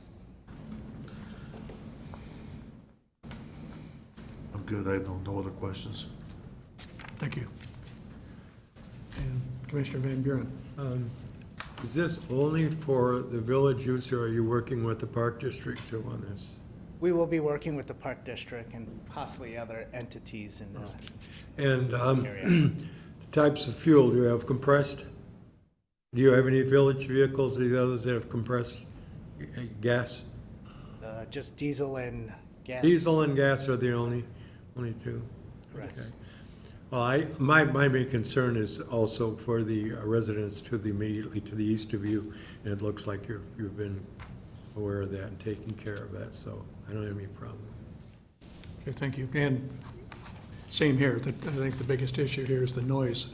How many total vehicles are we talking about with the fire, police, and I don't have- public works? I don't have that total number on hand. Do you have an anticipated number of uses per day? What they're doing right now? What are we doing now at the, Yeah, on Wilmette and I'll have to 55th. get that information to you. I don't have that information offhand, and I'd hate to just throw out a number. And just to reiterate, these lights will be on timers, so they'll be activated when a vehicle comes in, and then they're on a timer for so long and they go out. Yes. And Now, the only thing that I have is that, the only entities that would be maybe doing it, fueling overnight would be the police station. Public Works Fire Department will most likely keep their operations to normal business hours unless we have an emergency, snowplow emergency, or the fire department is working on an emergency themselves. The only entity that has, full 24/7 that may use it at night might be the police station, police department.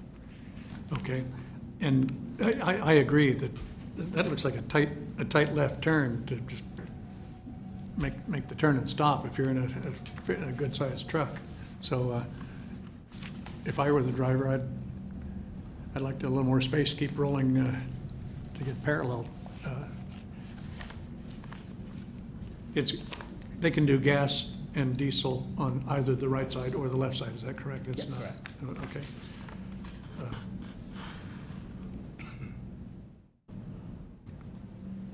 I think that's all I have. Staff? I have a Staff follow-up. Commissioners, we had some discussion here. Oh, we have one more. I cut you off. I apologize. You were hiding. Craig, yeah. You've been so quiet. You said before the drawing was just conceptual net. How high is the canopy? So I believe it needs to be somewhere in like 16 feet for the fire truck. My next question was, how high is the fire truck? Because it didn't appear that in the drawing that the hook and ladder was going to fit underneath there, but Yeah, It that's will. that will be specified in the Right. contract. thank you. See, that was worth it. Yeah, thank you. Commissioner Lavoy. Sorry, I had a couple more questions too that were triggered while they were discussing things. I've done quite a few of these, and I know that there's opportunities out there for grants to work under, especially for municipalities, and I could file you some information if you like. I'm pretty sure there's grant programming there. In fact, there's also opportunities with suppliers that will actually provide this equipment if you buy the gas from them. So there's quite a few. I did one down at Intermodal and a few others that those opportunities are there for sure, so. Please, definitely forward to us. And then the comment came up about natural gas. Would you have to come back if you did natural gas vehicles there? No? The approval is for the use of a fueling area, so I don't think a different fuel would rise to the level that they'd have to come back for review here. Well, the reason I asked that question is because the compressed natural gas, where you see the Ozinga trucks with the cylinder on the side, they actually hook up to a manifold overnight. And Village Downers Grove does the same thing, where at their public works facility, they plug in their compressed gas overnight. They're siphoning off gas off of their treatment plant, which is right next door, and they compress it, and then but it takes all night to charge. So there'd be a manifold required if you did compress gas at some point in the future. So I don't know if that's going to be an issue around it. And then secondly, if you do LNG, which is the trucking fuel, which is cryogenic, if you did that, that means it's minus 260, and it's natural gas, but it's in its liquid form. That would require an above-ground storage tank, which this site would not be able to handle. So if you're planning on doing natural gas, it's in the future, maybe this site isn't the one, but I don't know what the village plans are as far as that goes. But if you did natural gas, it would be a concern. That's what we have. We have natural gas at the sanitary district, And we use the facility next door for our fueling, but it is all above ground. The other question, which probably is more relevant, is it's more likely to, natural gas is just dropping its appeal to public entities. And you're thinking about electric vehicles. Sure. And that's what's going to be coming, I think, in the near future. There's a charging station. Yeah, charging stations or any kind of alternate fuel. This site would not be able to accommodate. Just so you know. Further discussion? None of our vehicles have that capability. I believe I think we still have a couple active ones with E85. We have an active agreement with Downers Grove to be able to fuel there. But it's also the alternative is, again, we could use it with just unleaded fuel as well. But we do not have compressed gas vehicles. Comments? Further questions? We have one from the village attorney. Just to confirm, Noriel, the current fueling station's on R3 zone property in a predominantly residential district, isn't that true? Correct, over at our Public Works Street Division. And no problems there as far as conflicts with neighbors? Well, we do once in a while have the complaint about our snow plows backing up during the middle of the night during the snow plow operations, but then we do also receive the praise that they do like that sound because we are working. And here they wouldn't, There is no backing up. unless in they're the snow. plowing, that they're not backing up, they're doing a circular. Right. Our fobs will work here, right? If you have a village vehicle. Nice try. I am a Will village be video employee. camera. Okay, whatever. So staff comment? You know, I did think of one other thing that the building commissioner wanted to be sure was addressed. I'm sure it will be, but if you could just put it on the record. It's not shown on the elevations or on the site plan that there'll be any sort of protective bollards or posts to protect the fuel pumps. So could you just assure us that there'll be some substantial physical barriers so a snowplow doesn't, rip the fuel pump off of its island? Yes, that is in the contract. Excellent, thank you. Okay, Chair will entertain a motion to approve an amendment for the special use permit for utility, public, and governmental uses at Westmont Fire Station Number 3 to allow the installation of fleet vehicle fuel pumps. So moved, Bartel? Second, Sharp? Okay. And that motion will include landscaping and privacy fence along the eastern property line, and lighting complying with the village requirements, and the installation of protective bollards or posts around the fuel pumps. Bollards. Bollards. Okay. And we have a roll call, please. Commissioner Bartel, Yes. Commissioner Lavoy, Yes. Commissioner Sharp, No. Commissioner Van Buren votes yes, and Commissioner Thomas, Yes? and Chairman Mark Carmichael. Yes. There we are, sir. Thank you very much. Thanks, Have a good guys. evening. Thank you. Thank you. Good night. Before we continue, I would like to apologize, Commissioner Thomas, for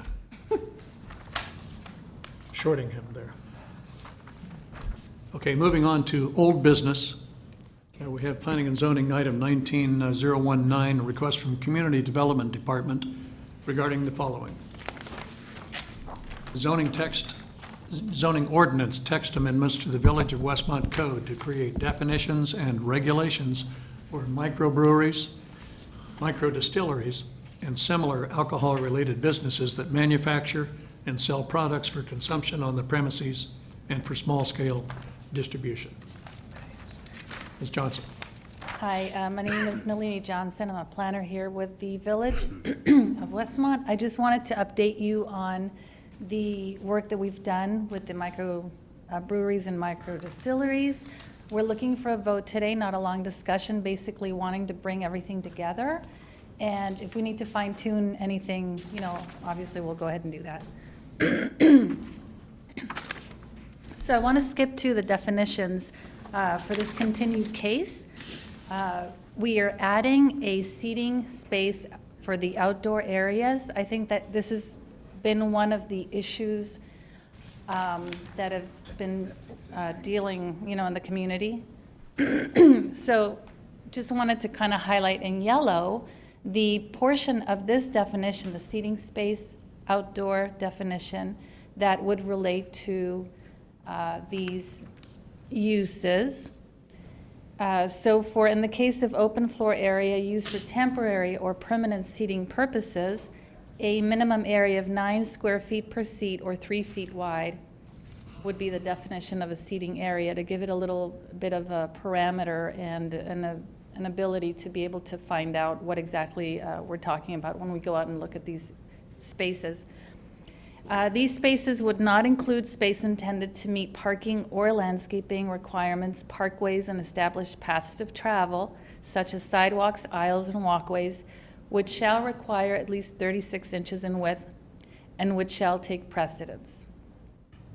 So, just giving it a little bit more of something that can be measured. We don't really want to bring in the building code, but at the same time, we want to be able to go visit a business and be able to establish whether they are able to have an outdoor seating area based on the fact that there are constraints. They're competing with landscaping, they're competing with paths of travel, sidewalks, and parking. So those three elements, when you add the outdoor seating area to it, it can become a situation of conflict. So trying to kind of define these different spaces and then provide for allocations for each of these spaces. I don't know if you have any questions about this. I know I'm jumping into it, but just wanting to move this along a little bit. Okay, so another item that we modified based on the discussions at the last meeting have to do with the different districts. I will point out that we're saying that these uses would not be within 100 feet of a school for the B1 district, rather than, I think we were giving it 500, because I think there was a discussion item that we had internally about not wanting to be more restrictive than the state regulations. The B1 district would also limit the seating area, the interior seating area, to 75% of the total square footage of the building, up to 600 square feet. So just adding that parameter, trying to, again, come up with numbers that are relative to each other use rather than something that is an absolute. So the B1 district would have a little more room, say, than the manufacturing district, but it would have less than, say, the B2 or the C1. So that's where that is coming in. Okay, so for the B2 district, again, highlighting that state regulation related to separation distances, and again, adding the 600 square feet for the B districts as far as the size limitations for indoor seating. C1 commercial district would have the same requirements regarding separation of school and residence and highlighting the changes. And the seating area would be limited to 900. It would be 50% or up to 900 square feet. So just giving it a little more room in these larger retail box areas. And then for the manufacturing district, again, changing the regulations to, match the state regulations. And then the outdoor seating area would be, the indoor seating area would be limited to 25% of the total square footage, not to exceed 300 square feet. So if this seems reasonable, or if you want to discuss it and we can change it here, that's fine, which is why I have the PowerPoint. We can kind of make changes to it. And a question I would like to leave you with for your discussions is, first of all, before I ask the question, you'll notice that in the use table, in the Part 3 and Part 2 and so on, in your staff report, there is something called craft alcoholic beverage manufacturers, craft alcoholic beverage dispensers. So that kind of generalizes what we're talking about without going into, is it for sale, is it for sampling? Just simply, are you dispensing or are you producing? And then having those two relating to each other. So one of the questions that I would leave you with is, do we want to separate these two in terms of principal uses and accessory uses, so that we could limit and prohibit one or the other? So that's just a question I have as well. And I'll sit down so we can discuss.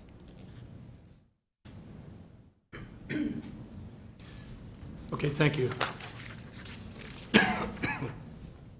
And yeah, I think the difference between that principal and the secondary is important.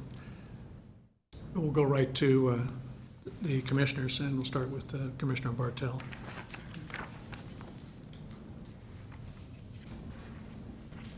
Well, you know, that's a tough one. I'm not sure. You want to keep things, fewer people on site with the larger manufacturers. And I guess I would go with, you separate them. Principal, manufacturers, I guess in my opinion, the manufacturers would be the principal, not necessarily needing accessory use. Do you see what I mean? It's just, Right. that's what they do, and so I'm not sure you need to actually break that out as an accessory use. One of the reasons I was thinking of separating them out was our discussion about taverns, and just simply being servers. We're serving the product rather than manufacturing.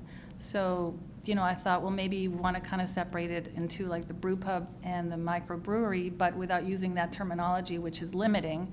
So kind of bringing it into this dichotomy. But it's up What to you. if something like the one that we currently have in the manufacturing or district decided that they have outgrown their space, they want to continue to manufacture it there, and they'd like to open an outlet where they only sold their product in downtown? That's another reason why I think that would be a good use of this. There would be, in that case, it would be craft beverage dispensers as a principal use. Yeah, At that that's the location. one, that's why I would be referring to. I would agree. I think at that point, they'd be a restaurant/bar. If they're not if they're, let's say downtown and they're not producing on site, they're producing off-site and bringing in their beer, that would be like any other restaurant in town.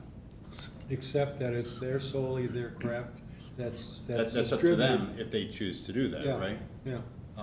But if they're not manufacturing on site, I don't think this would apply. Get their So in that case, if that's the decision or the direction we would be going, is to keep it as one or the other with percentages, that is another way we could do it, as the definitions that were presented earlier.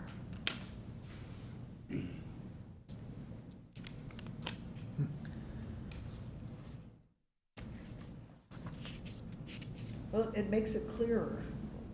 I think it makes it, people have something to refer to, especially with situations like the one we've talked about with the manufacturer.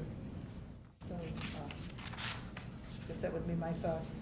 Okay, so there is a way where we could break it out into manufacturers and dispensers, both requiring a special use, and limiting it to those two rather than adding the other distinction, which is principal and accessory, which adds another layer, and it would create 4 categories, which I think might be a little excessive. But the way we had it originally was 1 category, I think it's clearer that way, the way you've described it. I'm a little confused actually between, it's just me. I'm confused between the dispenser and the manufacturer. I've reread these 2 paragraphs several times. The manufacturer has clear language about 25% of the total square footage of the premises can be seating not to exceed 300 square feet. versus a dispenser allows up to 50% of the square footage, but no limit on the ultimate square feet, and there's also not distinction between indoor and outdoor seating in the dispenser paragraph. So I feel like the dispenser paragraph is missing some of the information that might pertain. Just because people who are reading this to try to figure out who they are, they're going to be comparing these two. And so I think if one specifies you can have this much outdoor seating, the other paragraph should say you explicitly cannot have outdoor seating, or whatever it is going to be. But I'm also, besides the area of seating, I feel like these two definitions are pretty similar. Agreed? One allows for distribution, the manufacturing one, as I read it, I think, talks about distribution, whereas both do, the though. dispenser, I think it's, well, excuse me, it talks about distribution, it limits it to a smaller amount, whereas the manufacturer, I think, is unlimited distribution. So And that's one contained somewhere distinction. else outside the definition? Well, when I read it, under manufacturer, it says business that specializes in small-scale production and distribution, and there's no limitations on the distribution. Where a craft alcoholic beverage dispenser not only manufactures it, but, let's see, it can it can distribute, you're right. I thought there's a limit, I read about one truck. There is a limit somewhere. Top of There's- the next page. One truck, 22 pallets. Okay. It's one semi. But see, I would say that seems to me like that small scale production and distribution could apply to both the dispenser and the manufacturer. So they can both distribute the same amount. So the only thing we're trying to say here is if you're a manufacturer, you have this amount of square feet or percent of floor area versus dispenser. Is that the only difference that we're trying to say? No, I think it is a deficiency in the definitions. I think we do need to add something like, mid-size or something like that. I think the only distinction I made was specializing in distribution versus dispensers, which would not, But in either event, in looking at special condition 14, to your point, they're limited to one truck per day? Right, for B1 and B2. And then in each of the use tables, that's where the differences would be delineated. If I didn't do that, I need to correct it. So in the manufacturing district, they're not So limited? here it is, right, so in the Part 3, C1, 14 condition, it would be limited to 3 truckloads per day in the commercial. Yeah. And then it would ramp up in the manufacturing. Where was that, the text here? To 10 truckloads. Look on page Under 7. C1, 7? Page 7. there's- 14. No, 14. So it's 1 load, 3 loads, and 10 loads. This is B, C. And so the dispenser is not allowed in C1? Or, Correct. And I think I had actually Just- added these 4 categories as I was editing it, and so we can also add dispensers to C1. I mean, I don't see why not, but then in manufacturing, we would not, definitely, we would not. I mean, C1's a commercial district, not too dissimilar from the B2. It seemed to Right. make sense if you're allowing the dispensers, which are like microbreweries in the B2, you'd allow them in the C1. Yeah, I agree. And the scale of the seating might be a little larger and that kind of thing.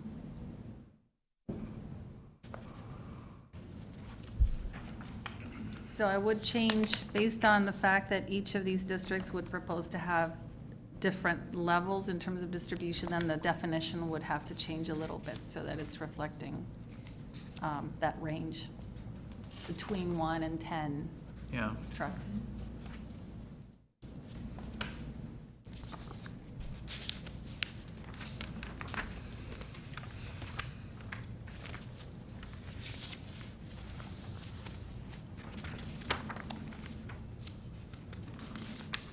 I have a few comments. I know last time we spoke about this, we were talking about the Cass Avenue corridor and the separation. It appears you've addressed that, where you've reduced the separation requirements, that we don't restrict ourselves from doing one of these on Cass Avenue because of the school separations. So that's good. The other thing is, I just have a general thing about, I just don't want to be over-regulatory. I don't want to limit it. If we have a vendor, we have a business owner in Westmont, and they have an opportunity to sell more than 2 trucks a day, they should sell more than 2 trucks a day. The government shouldn't tell them that you're restricted and you can't sell more than 1 truckload. I just don't agree with that. So I happened to be over in Michigan over the weekend, and I walked into a craft beer place to have a beer, and I could get a craft beer from the whole surrounding area. They're all a group and a network that they sell each other's product. And it really works well, because then you're increasing your ability to make more funds than limiting yourself to one location. So I would just try to reduce it and not have it manufacturers and dispensers, just open it up to our business owners and not make it so restrictive. That's my opinion. But you wouldn't want, let's say the existing microbrewery that just opened up, you wouldn't want them to all of a sudden start loading multiple semi-trucks a day off of our downtown, right? So there's a practical purpose to limit distribution from core business districts. And granted, in the manufacturing district, perhaps there shouldn't be a limitation, or we could say 1 at a time, or The other thing too something is, like that. how are you gonna regulate it? How are you gonna know that a truck left here at 10 in the morning and another one at 4 in the afternoon's here? You just can't regulate it, so why have the rule? Well, I think it sets the standard for what the village expects that used to be there, though. Oh, well, Right? The danger with not having a limit is that it would become a bottling become what in here? bottling and distribution plant. Like your large Budweiser plants, where they're just churning, product out all day long. So that's what this is trying to kind of contain. But in a manufacturing district, that sort of use right now is permitted as of right, I believe. Yeah. Well, there is an actual use in the use table that's bottling and distribution, so they would come under that. Permitted. Rather than as permitted. I'm not sure if it's permitted or a special use. Okay. But that's a separate category. I kind of agree with your comment about not limiting truck deliveries in a manufacturing district, because that's what a manufacturing district does predominantly. It's a lot of truck deliveries. But I agree with you that in the downtown area, if, let's say, their brew pub restaurant portion of their business isn't doing so well, or they don't know how to do it, so they kind of abandon that part of it and they just become a brewer and distributor, all of a sudden you've got multiple trucks in our alleyways, and that could be a problem. So if we remove any limitation in the manufacturing district, it might be, if that's what we're talking about, it'd be easier just to allow bottling facilities to have some seating, wouldn't it? Well, they're not allowed seating, and they have a different configuration, different square footage, industry standards are different. And the production, they're actually from elsewhere possibly, and just being a kind of a product handler rather than a production facility. Okay. I do like, though, the allowing a microbrewery to have other people's product on tap. Is that prohibited by these new regulations? No, I think we discussed that earlier, that it would be under some marketing, we're not, because we're saying dispensing, we're not, stipulating, are you selling or sharing or, but the idea would be that it's craft product. Okay.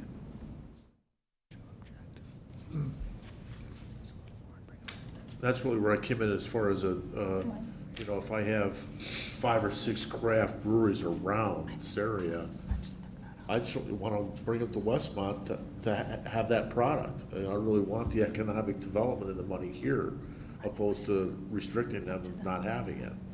And, I can't have more than one truck come in. We have trucks come in on the whole alley corridor on all of Cass Avenue all day long, every day for all the restaurants. Why can't you do it for We have craft breweries? a semi-truck regulation or rule under the, under other parts of the MU code, and I think the police department already take care of, conflicts, double parking, and. they Yeah, take it the wouldn't have people to all be the a time. semi, it would be just probably a It would just be a van, small truck.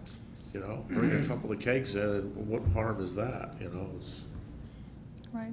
I don't know. Well, I mean, just one would- truckload a day is several vans. We're talking about a semi-truck. Yeah. Right. A truck is a semi-truck. But I think what you were Its talking definition. about is a truck leaving the premises filled with their product to distribute off-site, Yes. as opposed to another manufacturer or distributor bringing product into the And site. I'm okay with the other way too, the reversal, because then the Westmont business owner is selling product and making more money, he's gonna stay here. Yeah, there's no restriction on product coming in from another source. I think your restriction is just making sure you limit how much they are distributing if they're in, let's say, the B1 district, with trucks leaving with their product. Right, I mean, I think of Cass Avenue downtown, loading zones, when can they come and go? And, we are getting into the policing realm. We could take out the truck aspect and just simply describe these companies in terms of production, generally, per day, Like to volume. distinguish them from mass production.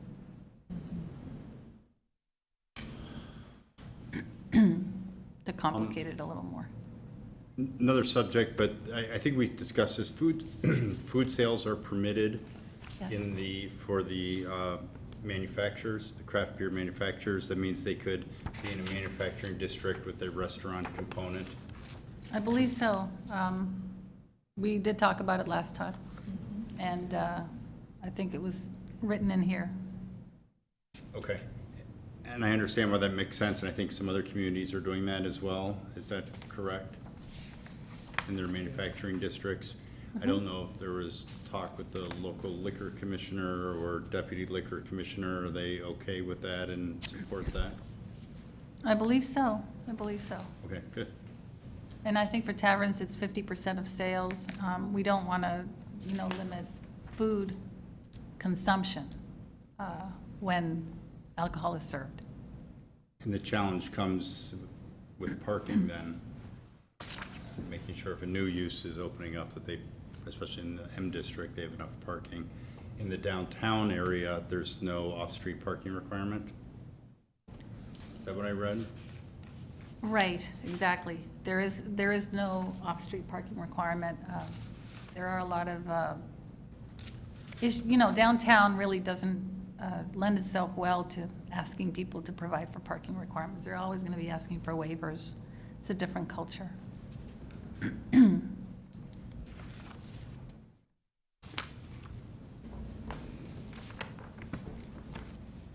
And How does regarding. the Knights of Columbus work, if they have a bar inside right here downtown? Do we know how much product they bring in and? There's several, I'm just using that as an example, there's several bars downtown, but they're not craft. Right. Right, I mean, we already have regulations for taverns. Right?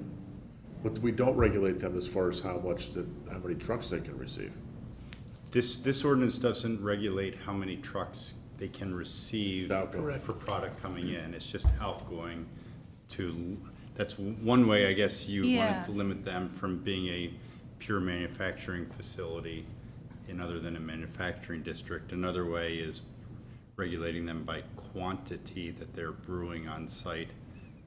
Exactly. I mean, just and- trying to and find a way. leave out the truck deliveries altogether. That's what I'm leaning towards after this discussion, But then based the on local residents could drink feedback. them out of their allowed quantity, and they couldn't sell. We could Yeah. drink it all, and we couldn't share it with Drink the down his neighboring Grove, right? communities. Well, and there are natural limitations. We have square footage, we have number of vats, how much they can produce, brewing and all that. So, there is a maximum practically that occurs. over-regulatory.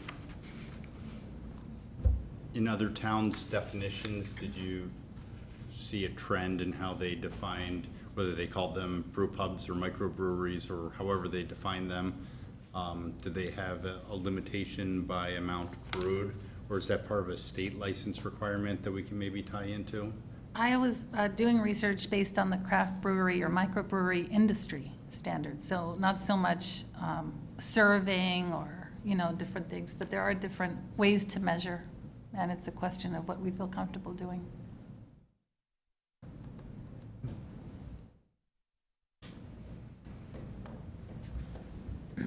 And this is nothing we need to consult with the liquor commissioner about, other than if we were to introduce food into the equation. Food sales are permitted, and it is stated explicitly in the definitions. Food sales are His permitted. question was, again, do we need to consult with the local liquor commissioner to make sure that he or she, a future one, is on board with this? And you said, no, that's been done at some Well, level? yes, we have shared this with the commissioner, and we continue to share iterations of this proposal.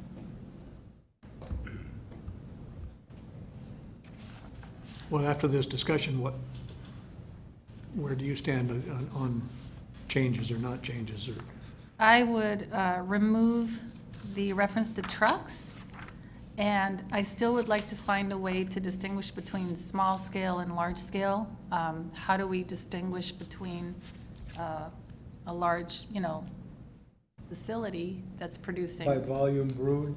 I think that could be a way to do it. And You could also limit time for delivery, between noon and 2 o'clock in the afternoon is when deliveries happen. And I don't care how much you're running out of here, it's between 12 and 2 or something like that. Or you're not restricting them to, you can only produce this much product. That you're restricting it from a different perspective. But so what if we get a larger lot somehow downtown in the future, larger than these typical lots we have right now, and they have the capacity to do a larger operation, and now they're unlimited in truckloads, and it's a use that's not congruent with the downtown uses. I don't see, the truck language to me is fine, because if you take that out and you say, well, now it's about volume, you haven't solved any problem, you're still limiting them. You're just taking out the word truck, and you're actually limiting them more because you're saying that it's all inclusive, it's both on-site volume and sold volume.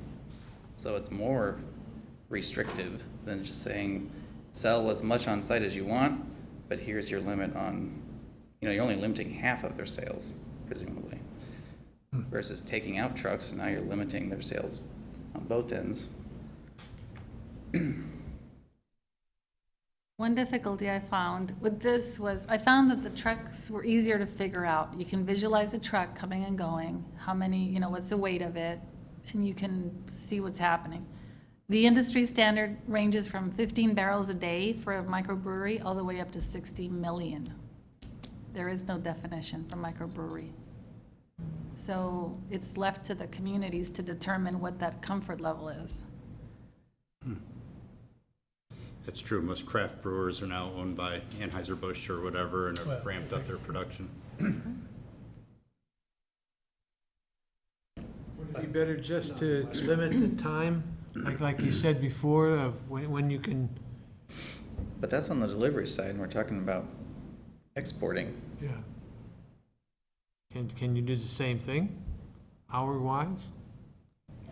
That, again, I think is more of a policing issue too. The loading zones, hours, that goes into the licensing realm more than the zoning. So based on that, it might be better to just go towards the barrels a day. And then just leave the trucking to, Whatever. congestion, the regular issues that are traffic related. Yeah. How many barrels on one pallet? There, Well, the definition says 2,200 pounds per pallet, and that's related to trucks. So this definition doesn't talk about barrels. pounds, gallons. one or the I other. imagine even if there are some your way. imperfections here, they have to come in for a special use. If they're located in the downtown area, some questions are gonna be asked. How much do you anticipate brewing? How are you gonna do your deliveries? Right. How are you gonna be distributing the beer you make elsewhere? Where are trucks going to park when they're dropping off, picking up? It's all things that are gonna be somewhat location-specific. And you can address those during the special use process. I would think so, rather than to try to do a catch-all before you even see the applicant. Would that be the same as a 55 gallon? Just to give you an idea of volume, I think they're about that size. Yeah. the Downers Grove Fest 220 on a skid. has sold 165 kegs of beer in one event, from Thursday to Sunday, to give you an idea of really numbers-wise, you know, a community event that's gonna be about that volume over a several-day period. If that gives you some barometer as far as if you want to look at it from that perspective. At work, we have a 55-gallon drum of oil or whatever. Would that be the same? A skid of that would be 220. I don't know what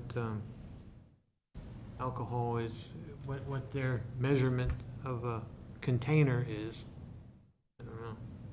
Well, the nice thing about zoning is that you're limiting bulk. So as long as, you know, you're saying you can't place these things on the street, you know, you're already limiting on a practical level what they can do. So it is site-specific. Maybe we should just keep our hands out of it. So I guess the question is, do we want to define small scale versus mid or large, or simply say craft brewery is something that is locally produced? Simplify it as far as. I would agree with that. I Okay. think when we get into the weeds here, it becomes so difficult. Let's just keep it general, and then when people come, you know, with their individual requests, They have their idea of what they want to do Yeah. or what's I guess possible. that's how I feel. Yeah. I feel the opposite. I think we should have our idea of what we want to do downtown, and cross-examine a special use against a planned. I want them to be successful when they do it. Here, here. Right. Let's take a vote. I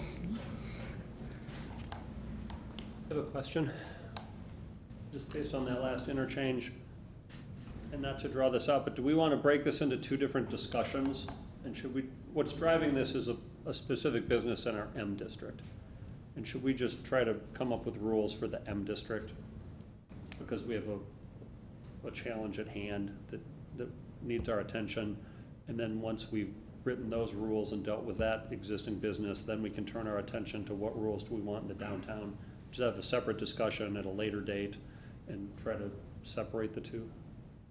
The only problem with that, Bruce, is you're gonna get a situation where if you were more stringent on the pressing matter, where we're ultimately end up going to be to backtrack and change the regulations for the one you've got now. Excuse me.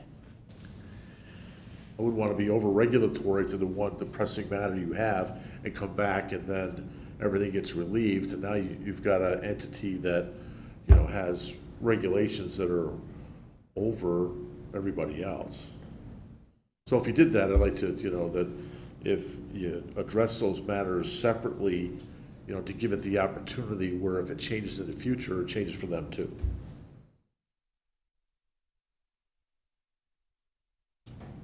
But there, I mean, the differences between the manufacturing district and the business district are, Just say whatever they do, you know, if they have to separate this out for. Well, like for this, Pressing matter, you know, but let them Sure. do that, but if we are less stringent overall later on, don't let that business that was already been approved suffer for it. I think all legislation begins with the bull out of the barn. Yeah, And I agree with that. Is that me? so they are looking Kind of for this- our some next relief. Yeah, To be able to correct or at least contain a situation which kind of gotten out of hand. So, let's help do that. well, let's help them do that without making it something that's going to fit every future use. Correct. Because you can't. You can't legislate every single I'm okay, situation that's yeah. coming down. The only issue I find with that is that the M district definitions that we have in front of us includes something about outdoor seating area, and this particular business has no space available based on the definition. And there's nowhere to go with. So even if we adopt this, it won't provide that relief. Can you put that as optional? Wait, Preferred, or, change the language in a way that it's not, you must have, Oh, it is not a must-have, but I believe that is what they're requesting. they are requesting it. yeah, you don't have to have outdoor seating, but they're wanting outdoor They may seating. have outdoor seating. But they don't have any space on their lot for outdoor seating? Correct. Well, that Or sounds they like a wanna different build issue. Outdoor seating. Rooftop? I've thought that. That is true. What's our thoughts over there? Hard to say no. I'm worried about the parking there. Like with these changes, and if they want to be able to serve food there, which I think is one of their main goals, and expand their seating area and the amounts that they can sell, all good, good, good. But if they don't have, and parking's already a problem with their limited area, I know that's not the discussion before this body, but that's a concern. I know you've got parking regulations in here, and I guess that whatever we craft, they're probably gonna have to come in for a variance for Right. parking. So I could just refresh everyone's memory, the business that we're all talking about has been allowed to grow through liquor licenses and amendments to their liquor license without ever any zoning review or any review and approval by you. And about 6 months ago, they came into the village and they said they wanted yet another amendment to their liquor license to allow them to grow even more. And it was at that point that village staff said, well, just, maybe we need to stop approving you through the liquor license and have some zoning rules in place that would apply to you. And so that's when staff in our department started working on these rules. But we've known all along, and we still believe tonight, that any rules we craft that are reasonable and logical for a microbrewery or a craft brewery in an M district, that business won't meet them. If we say they can have, craft breweries in an M district can have food, if they have enough parking, well, this business isn't gonna have enough parking. Or craft breweries in an M district can have outdoor seating areas if there's enough parking, well, this craft brewery isn't gonna have enough parking. So that's part of what we're struggling with here. My point to all this is, I think we should adopt some rules, but we should also be aware that this business will come in and say, oh, you've got rules now for outdoor seating, or for us to have food, or for us to expand our indoor dining area, or whatever, and they're gonna ask you for the zoning approval to do that. And I expect that there's a good chance that the village, through you, and then the board will say, well, no, we have rules, but you don't meet them, and so we're not gonna grant you the approval you're seeking to have an outdoor seating area, or to serve food, or to expand your indoor dining area. That's the assumption that we're operating under, or at least that's one possible scenario that I envision playing out. So I just want you all to be aware of what's in our minds. But these things are available as variances? I mean, can they submit a variance for, Well, then it would, and that's an excellent question, then they would be in the position of having to say, we want an approval or multiple approvals, one of which would be a variance from parking. So they'll say, oh, great, village, you now have rules to regulate craft breweries in M districts, that's wonderful, you didn't have that before. We'd like a zoning approval for us to be a craft brewery in an M district, and at the same time, to expand our indoor seating area, or to have outdoor seating, or to have food or whatever, but we need a variance from parking. And then you'll be confronted with deciding, well, do you want to let them have outdoor seating, or do you want to let them have food? And will you grant them a variance to allow them to do that? What if we used our economic development people to go to them and say, you're gonna be up against it no matter what you do here. Let's try to help you find a new location that accommodates your needs, because it just is a loser all the way. I guess my response to that would be, I think if we have good rules that make sense, and they don't meet them, and they ask for a variance, and you decide, for whatever reasons that they don't get the variance, that will be a very clear message to them that we have allowed them to get as big as they are going to get at that location. And if they want to get bigger, as businesses often do, they'll need to move. So it wouldn't require us going to them with economic development staff to sort of proactively say, hey, why don't you move? I think they're going to ask. We may say no. You may say yes. We'll cross that bridge in a month or two. Depending on the location and the characteristics of that location. Right. But if you guys and the board decide, no, you're not going to grant a variance so that this particular business can grow in its current location, that will be a very clear message to them. They're not going to get any bigger where they're at. They'll have to move if they want to grow. Or a second location. Yeah, and Wally, I think some of those discussions have taken place, and I think they were encouraged to think about downtown. locating in the downtown, et cetera, and we'll see what the upshot is. But there's a new owner there, and they bought with their eyes wide open what the current restrictions are. So what I heard was that we shouldn't put this conversation on hold and just focus on the M district, because that district, the case at hand, is not a good precedent for setting zoning ordinance. Yeah, we shouldn't use the existing business in our M district as an example of how to do it. And what we on staff, with Nalini especially, who's done a ton of work on this, they're not looking at, or she's not looking at that example and saying, well, let's write the rules so that is allowed. She's writing rules that make sense for a new business in a new location. And then that existing business will apply for a zoning permit under those rules that make sense, and probably won't meet them. But part of what's driving this, to your point, is that existing business is trying to push the envelope of what's allowed without any zoning restrictions. So let's get some zoning regulations in place so we can point to the zoning regulations and say you can do this or you can't do this, and have them go through the process. So that's why it makes sense maybe to think about the manufacturing district first. So we're pretty close. I mean, it seems like we're in close agreement on all of this, except for just the one thing about whether or not to limit or differentiate based on distribution size. All right? Seems like we could get through that and move forward. Yeah. We can have more discussion or just a vote or whatever.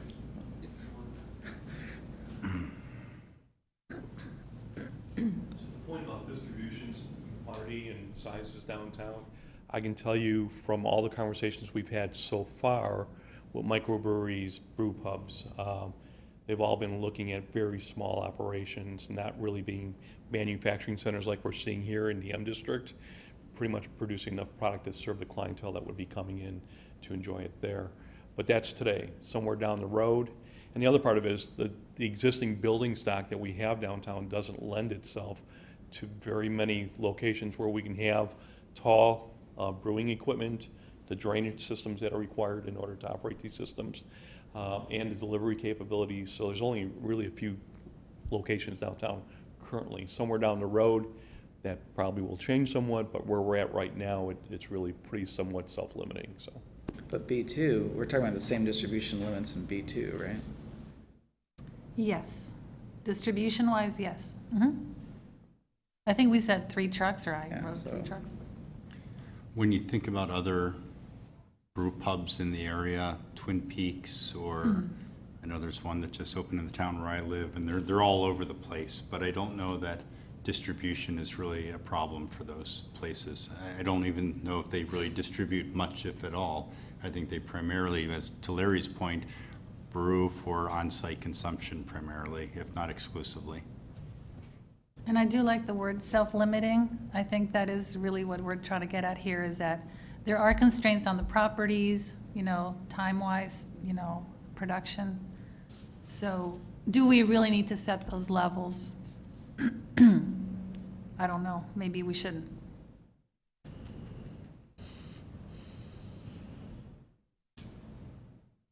There's only so many, kegs that can come out of, you know, a property on Cass Avenue. The difference would be, are they producing it locally, consuming it locally, or are they bringing it in which case it would be more of a tavern use at that, in that situation. So if we take it out of the zoning or the ordinance, the language, they still have to come before us as a special use always. Yes. And if we feel like there is Right. somehow in the future a larger lot or a building that has higher capacity, if we felt like there was some kind of threat to the public good, we could impose a condition at that point. Exactly. Volume. Correct. So still should have a definition for what is being proposed, but maybe a little less specifics is what you're thinking about? Yeah, I'd be on board with that. Yeah. I just overall want to be less restrictive. So where it says not more than 30% of the total square footage, do we want to go there? The idea would be that the brew pubs would provide more seating area and they would need less of a production area versus an M district user that would be mostly manufacturing and have a very small area for dispensing or sales or sampling. So I do want to show that relative difference, but, you know, I'm not sure how, you know, you feel comfortable with that. To what degree we should keep 30% versus 60 versus 75. I'd say keep it. Okay, Yeah, okay with it. okay. 300 square feet is in a manufacturing district for the seating area where you can have food. Is that for a small restaurant, bar area, is that? It would be more for I think the manufacturing district intention for something like that would be more the sampling aspect than the sales. And then they also, in this particular case, they bottle and then they ship out, you know, people come in and buy multiple, I don't know what they're called. Growlers? Growlers. Okay. And they'll take a certain number with them and purchase them. So the sampling is important versus downtown where they're going to spend some time and just, you know, be with friends or whatever, not necessarily buy quantities. So that's a difference too in the behavior of the customer, which is why you would need a smaller area in the manufacturing district than a larger And area. because we don't want restaurants out in the manufacturing district if they could be downtown. The food sales allowed would simply mean you're allowed to sell, we're not gonna, you know, fine you or anything, but it's not necessarily intending to say you're a restaurant with waiters and, you know, menus and that kind of thing. The idea is to come in, do something and leave, you know? So I just threw out looking at that 300 square feet as a maximum, that's less than 20 by 20. It's tiny. It's really small. It is. Way too small. It's fans of that brewery, that brand, that I found this great beer or this thing, well, let's go and have some. And you sit there and drink their craft beer. They're not gonna have 2-course meal, 3-course meal, they're just gonna, it's a bar. Or they're enjoying this night or afternoon or whatever, and then you go. But if they can put a food truck outside, they can keep the people there longer to consume more product. Okay? It does sound small. I mean, it's like a 10-foot room, which is a bar and some walking area this wide. I mean, that's approximately what we're talking about. And that seems sufficient for a bar, for sure. But I think maybe what we haven't seen, and it's because I think you've done the research, but sometimes in the past we've seen, for new code language, we've seen comparisons of the adjacent villages to see, well, what is their requirement? You know, are they requiring 300? Are they requiring 600? Or maybe we're doing something new here that doesn't have a precedent in this geographical area. I don't know. One thing I did notice is neighboring communities will say 10,000 square feet, you know, type thing. But then we have to have that inventory in town. So I don't know if we want to get that much, you know, we'd have to consult with realtors and figure out, you know, what the space requirements would be. The intent with the 300 versus 6 versus 9 is to show that stepping up and that ratio. So it would be more of a ratio aspect, perhaps that's one way to look at it, versus an absolute number. Percentage. Right. Yeah, I like the concept of the ratio. But yeah, I would hate for the number to turn out to be unreasonable. And we were limiting, it. We said up to this number to limit that, but maybe the ratio is enough to provide that limit without having to, specify a number. Okay. And by ratio, you mean the, like, where it says 25% of the total floor area of the manufacturing facility can be for drinking and or eating? Right. And deleting the up to Yeah. 300, I like up that to too. 600, Yeah. because it depends on the overall size of the facility. Because it just reinforces if you're manufacturing, 2/3 to 3/4 of your facility should be for production.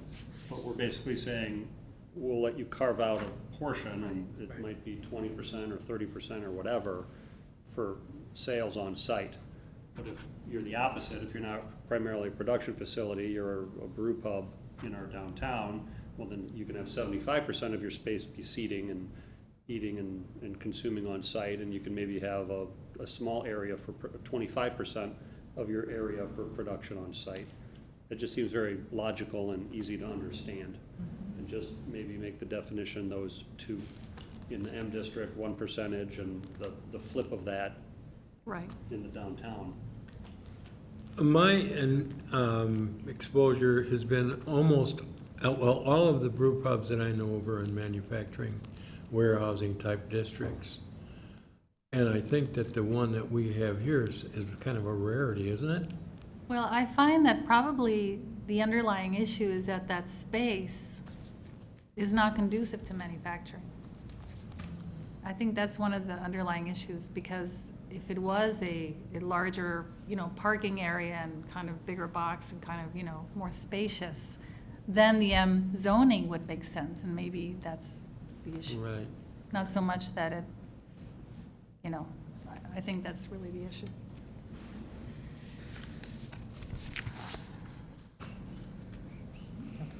Yeah. Does that answer your question? That was our short, concise. It was just a So, short. let me just throw this out there. If people are comfortable and if they're clear what is being voted on, you could vote tonight. But certainly the other alternative is if you want us to cook this a little more and try to distill out what's been discussed tonight and come back in a month, that's another option too. In terms of this one business that I mentioned earlier, what's driving them is they want outdoor seating, and realistically, the season for outdoor season is ending anyway. So in terms, and we told them from the beginning, it was highly unlikely that we as a village would be able to discuss rules, adopt rules, and implement rules in time for them to have outdoor seating this year, even if they got approval for it. And I told them that's a big if. So my point to all that is, if you want us to take more time, that is an option. Well, I don't think we're ready to, anywhere near ready to vote on anything. So maybe that is the most practical thing. I agree. One more month. Craig, you probably think you're ready to vote. Because it's just forward. Right. To deal with, well, I think, like you said, the season's over. Right.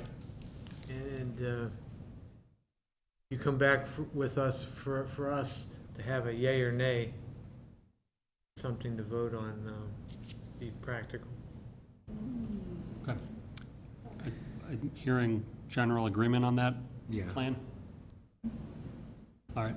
So we'll take what we heard tonight, we'll distill it into some revised rules. It sounds like we'll simplify it a little bit and come back, and then next month, hopefully, have it in a form that everyone's comfortable with and prepared to vote on, after which it would go to the board, assuming they adopt it.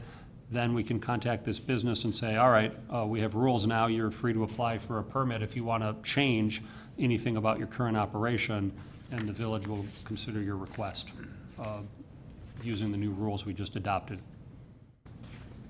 All right? Was this previously published in the newspaper for text amendments, so there should be a motion to continue the public hearing? Correct. I think it was, yes, yeah. Public hearing's open here. So the chair would entertain a motion to continue. So move, Van Buren. Second, Thomas. Okay. Roll call? Commissioner LaVoy, Yes. Commissioner Sharp, Yes. Commissioner Van Buren votes yes, Commissioner Thomas. Yes. Commissioner Bartel, Yes. and Chairman Carmichael. Yes. And just to be clear, this continuance specifically to October 9th, which is the next regularly scheduled Planning and Zoning Commission meeting, in case the public wants to know when it was Okay, continued. good, thank you. to.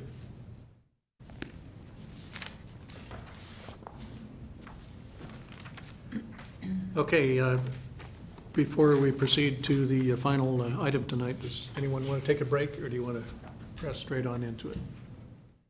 Let's go. Let's continue. Next item, planning and zoning item 19024, request from the Community Development Department regarding the following. Zoning ordinance text amendments to the Village of Westmont Code to create definitions and regulations for recreational cannabis sales.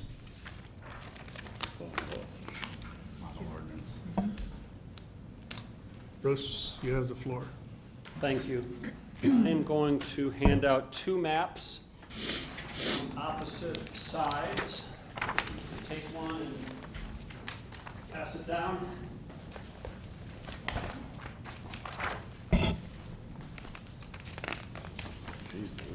And let me just start by giving a quick overview. This is mostly included in the staff report that you received in your packets, but I'll just give a quick overview regardless. As I'm sure you all know, the state of Illinois passed legislation making recreational marijuana legal in Illinois effective January 1st. One thing that I'm going to need to learn, so bear with me, is if the correct term we should all be using is marijuana or cannabis. When the village attorney, John Zemanek gets back, we should ask him if there's a preferred term, because I've heard both. I think cannabis is the one we're going with, so I'll try to refer to it as recreational cannabis. Another thing is that the state has said unless municipalities opt out of allowing the sale of recreational cannabis, then the sale of recreational cannabis will be automatically allowed in any community. So it would be allowed in Westmont unless the village board chooses to say we do not want it allowed in Westmont. So our board hasn't made that decision yet. They've discussed it briefly. They said if they choose to not opt out, or if they choose to allow the sale of recreational cannabis here, they would like some guidance from you as the Planning and Zoning Commission for where we might allow it by zoning. So what we have done on staff is come up with two scenarios, and they're on the maps in front of you, and I'll walk you through each of them slowly so you understand both of them.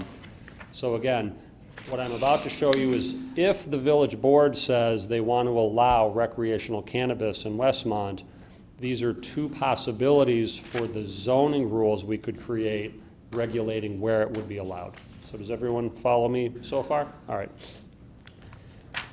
Both of the ideas that are represented on the maps that you're looking at are very straightforward. They basically say, as we did it a couple of months ago with vaping, that the sale of recreational cannabis would only be allowed, and I have to refer to my own notes here, would only be allowed in the B2 zoning district and the C1 zoning district, and only as a special use, and furthermore with some spacing requirements. So what does that mean? Wouldn't be allowed in residential, obviously, would not be allowed in manufacturing, would not be allowed in the B1 district in our downtown, but would only be allowed, again, with a special use permit, so the public hearing, the neighbor notification, and a hearing in front of you, in the B2 district and in the C1 district. So if you look at the two maps, I have to refresh my memory here quickly. All right. There is one that is considered to be a little more generous or liberal or permissive is maybe the better word. And it's the one that has blue and purple on it. And this is, let me back up. The two spacing requirements that we're recommending are based on the spacing requirements the village already has for liquor stores. And that is a distance requirement from residential areas and a distance requirement from schools. So on the maps, on both maps, schools are identified as blue. So anything with a school or a daycare or anything like that is shown as blue, and there would be spacing requirements from that. The parcels that would meet the requirements are shown in purple. This is where we would say you would have to be at least 1,000 feet from residential. The other map, which shows eligible parcels in more of a brown color, would say that the spacing requirement only has to be 100 feet from residential. So it has a less restrictive spacing requirement, and therefore there are a couple of more parcels that are available where someone could apply for a special use. And really that's the only difference between the two maps. One has a larger spacing requirement from residential of 1,000 feet, and those are the purple parcels, so you'll see fewer of them.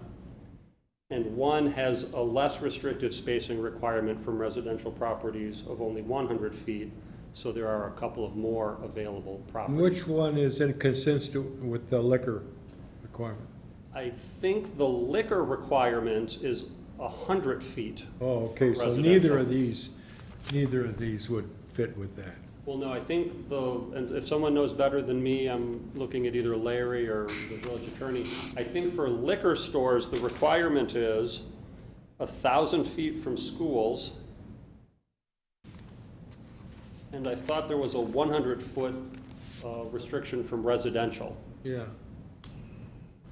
So if we went with, if we used the liquor rules as our model, then it would be the map with brown, which has slightly more available options than the map with purple. So I guess a couple things here, and really it's the village board that's looking for input from you. Are you okay with the idea of prohibiting recreational cannabis in our downtown and prohibiting it in manufacturing districts, and also, obviously, prohibiting it in residential districts? So that's the first question. Secondly, are you okay saying it would be a special use only, not a permitted use? And third, are you okay saying that it would be allowed in the B2 and the C1 districts with some spacing requirements that we could drill down on and finalize, but we're presenting two options here. My question would be, why would you want to restrict it in manufacturing? I don't have a good reason. We just said where might it make sense, and thought that saying in the B2 and the C1 districts would be a good starting point. But again, if people feel it should be an option in the M, then let's discuss that as a possibility. And it's interesting, there's two schools of thought. One is it's a retail use, it should be in our normal business districts. Yeah. The other school of thought is this is more, I think as the staff report pointed out, more like a vice use, like a tattoo parlor, and we're trying to shove those into a manufacturing district. If the village is going to allow for adult use cannabis dispensaries, the idea is we'll allow them because the village gets some sales tax from them, so you might as well put them in a convenient location. But that said, when medical cannabis became legalized in Illinois, it was very restrictive, and the village at that time said, well, because it's a lawful use, we should zone for it, so it just can't go anywhere. So they did. Medical cannabis dispensaries and cultivation centers are allowed in the M district only right now. Maybe allowing them in the M district isn't that bad, or maybe we also, in changing this regulation, I think, should also think about the medical dispensaries and maybe expand where those can go as well.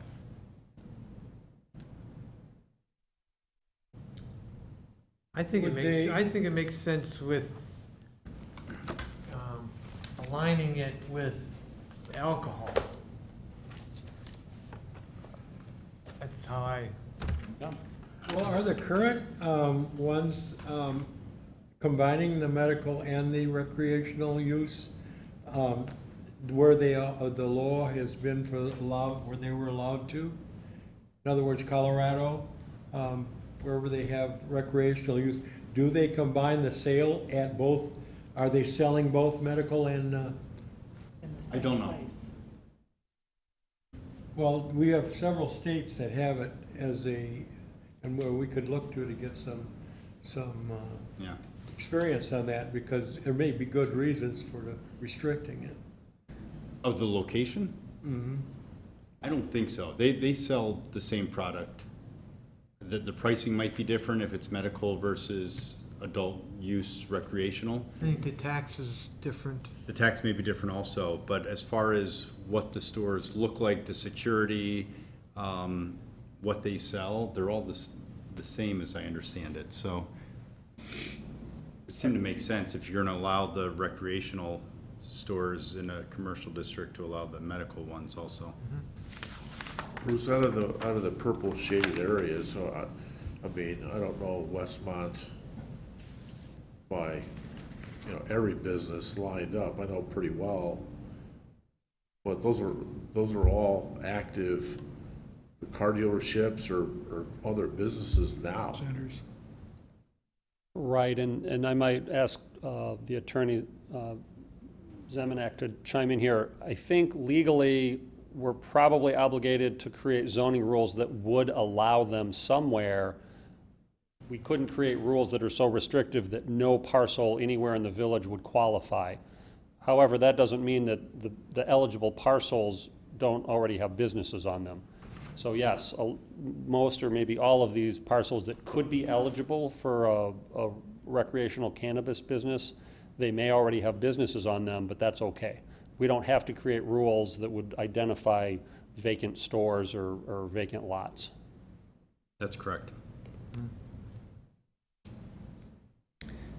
So just to be clear, because these, the two maps, wow, it's hot. The two maps, one of them says single-family or multifamily residence, and one just says single-family residence. But to be clear, we're including multifamily residence in this study, both. Oh yeah, I'm glad you brought that up. And that is a distinction between the maps. Maybe the spacing requirement is the same, but you're right. The difference is one would have a spacing limit just from single-family residential, but would allow a recreational cannabis place closer to multifamily. Yeah. The other map says any residential would be a limiting factor, and eligible spaces would have to be 1,000 feet from any type of residential, including multifamily. I'm glad you pointed that out. Well, I'm a big advocate of including multifamily. There's, to me, the good reasons that we have to separate this distance qualify it for multifamily just as much as single family. So. And I think the state act, I'm sorry I didn't look at this ahead of time, and I should have, but I got this item a little bit late. But I think the state act imposes a distance requirement from existing schools and from residentially zoned property, which would include multifamily. I think it's 100 feet and either for separation from residential and Okay, 1,000 from schools. I think it is 1,000. And I also passed out a model ordinance that IML has, which has some nice definitions in there. And I think it has also a separation distance of 1,500 feet between dispensaries. And I think that's also in the state act, and we should incorporate it here. We can be more restrictive than that, have a greater separation requirement, we just can't be less restrictive. Bruce, did you say in the beginning that the village board is considering not having this at all? Well, the state has said each village has to make that decision. If the village does nothing, then recreational cannabis sales will be allowed here automatically. The village has to proactively decide to take an action to say, we don't want recreational cannabis sold here. And they're debating which they're going to do. They haven't decided yet, but they said if they go down the path of allowing it, they would like some guidance from you about where it might be allowed. Well, just for the record, I wouldn't want it. I'd be on that side of the fence.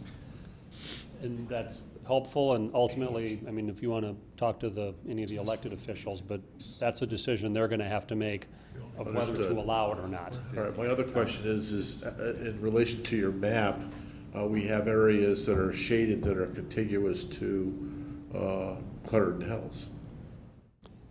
Yeah, and Would that automatically, if, let's say hypothetically, one of those parcels becomes available and now we're going to sell that, and there's residential properties on Ogden Avenue across the street from those parcels. Right. They're not in Westmont, but then do we create a legal scenario between Clarendon Hills and Westmont? Or even Downers Grove and Westmont for that matter, but that map, we're on Ogden Avenue, we're contiguous to Clarendon Hills with them, right there. so when I asked our GIS person to create this map, Yeah, the first map did not take into account the zoning of our neighboring municipalities.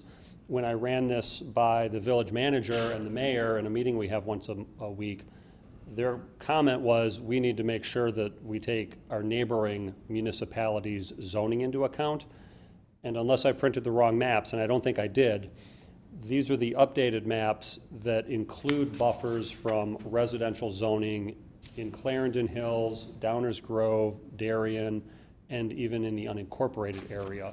So I'm pretty sure I printed the right map, and this map should not show any parcels within 1,000 feet of residential property in a neighboring community as eligible, And no schools. and schools.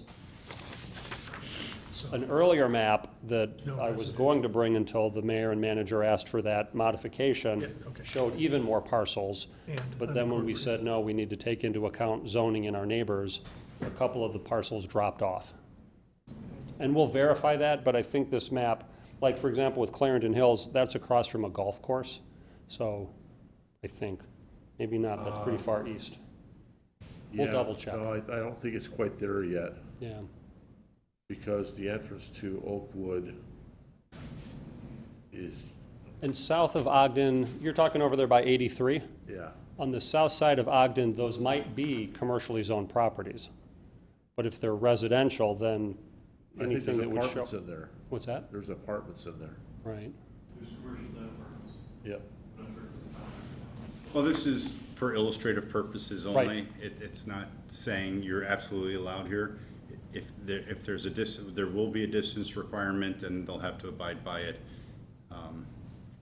That's a good point. I guess the bigger picture for us to discuss tonight is just eyeballing this map. And if we verify that all of these that they meet all of the spacing requirements, this is where this type of business would be allowed if we go with the idea of only in B2 or Understood. C1. No, I get it. But what I'm saying is I was leading down more of a legal trail that could you add something that's no more restrictive to say that you can't be within 1,000 square feet of a neighboring community, just in case they have a different perspective than we do. No, we don't zone by what neighboring communities do, and I don't recommend setting that standard, because next they're gonna start screaming about an auto dealer we have too close to their border or whatever. Or if we put a tavern wants to locate in the B2 district by, who knows? But I would also. Could they come, John, could they come to our meeting and object? Sure. Anyone in the public can object. So Clarendon Hills, if, let's just say that the car dealership blew up and we wanted to have one of these things come in there, and we do that, we'd have a hearing on it. Yes. And Clarendon Hills could come and object, Correct. just like the Oak Brook did with the hotel site. But honestly, whether it's located next to their border or 5,000 feet from their border, the residents still can freely go back and forth and buy there. Just like Westmont residents can go to any other surrounding community that has a dispensary. I don't know that it matters how close to the border it's located. But I would, since there are limited areas where the dispensaries could go, if the village board is inclined to approve this, would you consider the manufacturing district as an appropriate location? It would open up available space for this type of use. I just recalled a comment, and it might have been from either Larry or someone else, maybe the village manager, about that question in particular, and the fact that one of this community's premier parks is surrounded by manufacturing. And I'm glad I remembered this. People wanted you to have the discussion of, if you allowed in the M, would we be comfortable having a business like this right across the street from Ty Warner Park? So just take that into account. And from a zoning perspective, that could be an additional distance exclusion. You could say not within 1,500 feet of a public park. Oh, good point. That might, then if you go into the south part of town where we have some very limited manufacturing, that might work. I know that there was a request for a medical cannabis dispensary up by Ty Warner Park, and there were concerns about the park. Not only that, it ended up being too close to a school, so it was denied for that reason, but the park was a concern, you're right.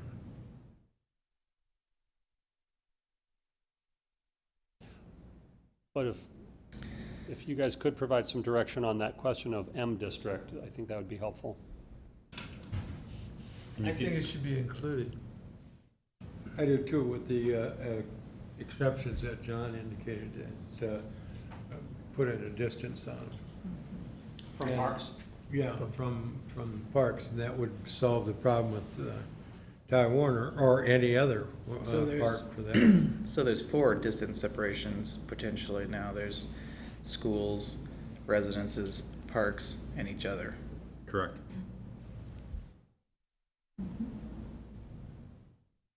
I'm fine with that. That makes sense to me. I'm okay with that. So we talked about following the liquor map, the blue and orange versus blue and purple,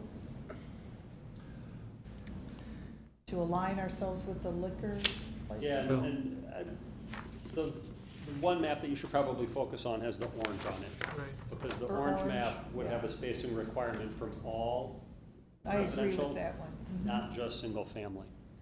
And the way it sounds like we're modifying it, and I'll That's have- not, no. That's backwards. The purple one says The purple it multifamily. includes the multifamily. Purple one, I'm sorry.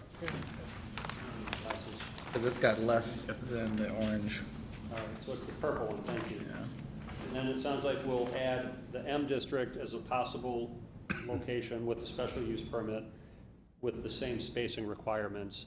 And what I can do is have our GIS person produce a map that would show if any additional parcels would become eligible. Do you guys want to suggest a spacing distance from parks? 100 feet, 500 feet, 1,000 feet? Well, I would think it would be similar to a school. Yeah. Yes. 1,000 feet? Same as the school? Is that what you said, Ryan? I don't know, that may blow everything out of the water. I don't know when you go to late map that, but it's something to look at, Yeah, we can find out. yeah. So what I'm hearing is keep the B2 as special use, keep the C1 as special use, add manufacturing as special use, keep the 1,000 feet from school, keep the 100 feet from any residential district, not just single family, keep what sounds like a state requirement of 1,500 separation from each other, and then add separation requirement from parks of 1,000 feet. I think that's reasonable. I think that summed it up very well, thank you. The only thing is with the separation of each other, I think some of them are dispensaries, some of them are there's different types of facilities. We're just talking about recreational here, right? It's all we're dealing with. Yes, but I think when you look at what I passed out, you'll see a number of definitions. They also talk about adult use cannabis craft growers, cultivation centers, then you have dispensing organizations, then you have cannabis infuser organization or infuser, then you have processing organization or processor. So when you say in there that separates it from other use, What's it the would be difference between infusing and processing? any type of Honestly, I, cannabis facility. well, I hadn't given that any thought, so I don't know. I was assuming this was just about places that would sell to the public. No, there's all different kinds of product, there's all different types of facilities. So that, let me just say, that might be something we need to talk about and then get an answer so that next time we can explain if all of these spacing requirements, well, if the spacing requirement from other uses is just for sales or for anything. So if you've got an infuser over here, that would prohibit a place selling it A dispensary over 800 there. feet away. Yeah. But I don't know why we care about an infuser or a grower. Other than their lawful uses. So generally, if there's a lawful use that we don't specifically regulate, that might accidentally fall into another category, such as a general manufacturing use, maybe we want to say, hey, hold on, let's call this out and make it a special use and make them Oh, come in. no, I meant more as like in terms of like a vice, where a lot of these restrictions are because it can be a vice, but growing a plant by itself is not a vice, nor is, Well, but there are odors and stuff that come from them, so Right. generally, the cultivation centers and stuff are put in the manufacturing districts, and you should require a special use, and you wanna find out how much traffic's coming, how many shipments are they making, what's the odors, et cetera, what are their but has a security different use than procedures. cannabis retail sales. Absolutely Yeah. is, yeah. And to be clear, everything that we presented tonight was about sales. It was about a store where people are gonna go and buy this stuff. None of this was about infusing or producing or growing or cultivating. It was about sales. But the sales would be of infused and other products, not just Yeah. ground up. Key product. But now it seems like, based on these definitions, not only do you have what you'd consider a traditional grower where you got plants, but you may have a separate facility that accepts the plants, the flower, and turns it into an edible product or something. So all of that's got to be looked at and regulated, and probably everything pushed into the M district with the exception of the retail dispensaries. And then we got the homegrown, like what's the limit on homegrown cannabis? Well, that's something that we can't regulate, but it is regulated by the. We can't regulate it? Is it current, under the new, is homegrown, allowed?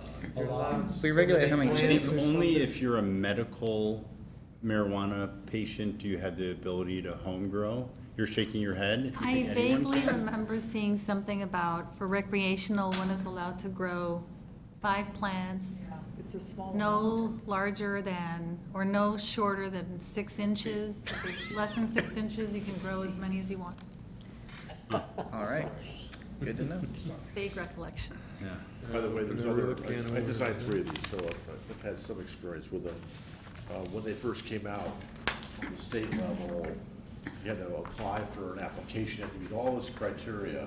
And a lot of the criteria was all about how the material is stored. So a lot of vacant banks would be targeted because of their safe.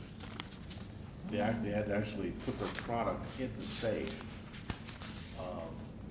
And that's when the first applications came out, that there had to be a secure area that had to be locked down. For their cash, because it's a cash-only business, not for the product. Oh, or when they weren't, when they're closed for business, they Yes. take it off the shelves, and Yes. that makes sense. There's a drive-through So already. there are all kinds of other internal requirements for different facilities. Either it's a dispensary or some other growing facility. They had a laundry list of criteria you had to meet. So it's not, it wasn't that easy to actually get it done. That's why all of those dispensary companies had a strong security component to them, and they usually had someone, and we saw it here, a company that had like an ex-Marine who was in charge of security and detailed the whole security operations from cameras to safes to whatnot. Oh, yeah. I have the manual one if you want that. Sorry, Staff, please. didn't mean to hit the microphone. So in terms of next steps, we'll put this into revised recommendations. I'll share it with, I think, the mayor, who will probably have a discussion with the village trustees. And again, if they decide to prohibit it, then this whole discussion goes away. If they decide to allow it, then we'll probably, at some point in the next month or two, because this would all have to happen before the end of the year, have a public hearing that we put a notice in the newspaper.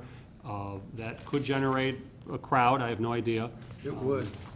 But we should be prepared for that They had one at possibility. Downers. May or may not. In Naperville, I was actually at a public hearing on a zoning item, and the village, city council was publicly considering whether to opt out or not, but wanted to have a public discussion, and there were 500 people there. Bigger town, but Downers put it down last night.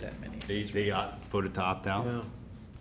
I know their attorney reached out to me to see what village was going to do, and it might actually, I don't know if that's gonna influence the trustees to say, well, we'll allow it, because if we have a dispensary here, get sales tax revenue, who knows? Yeah.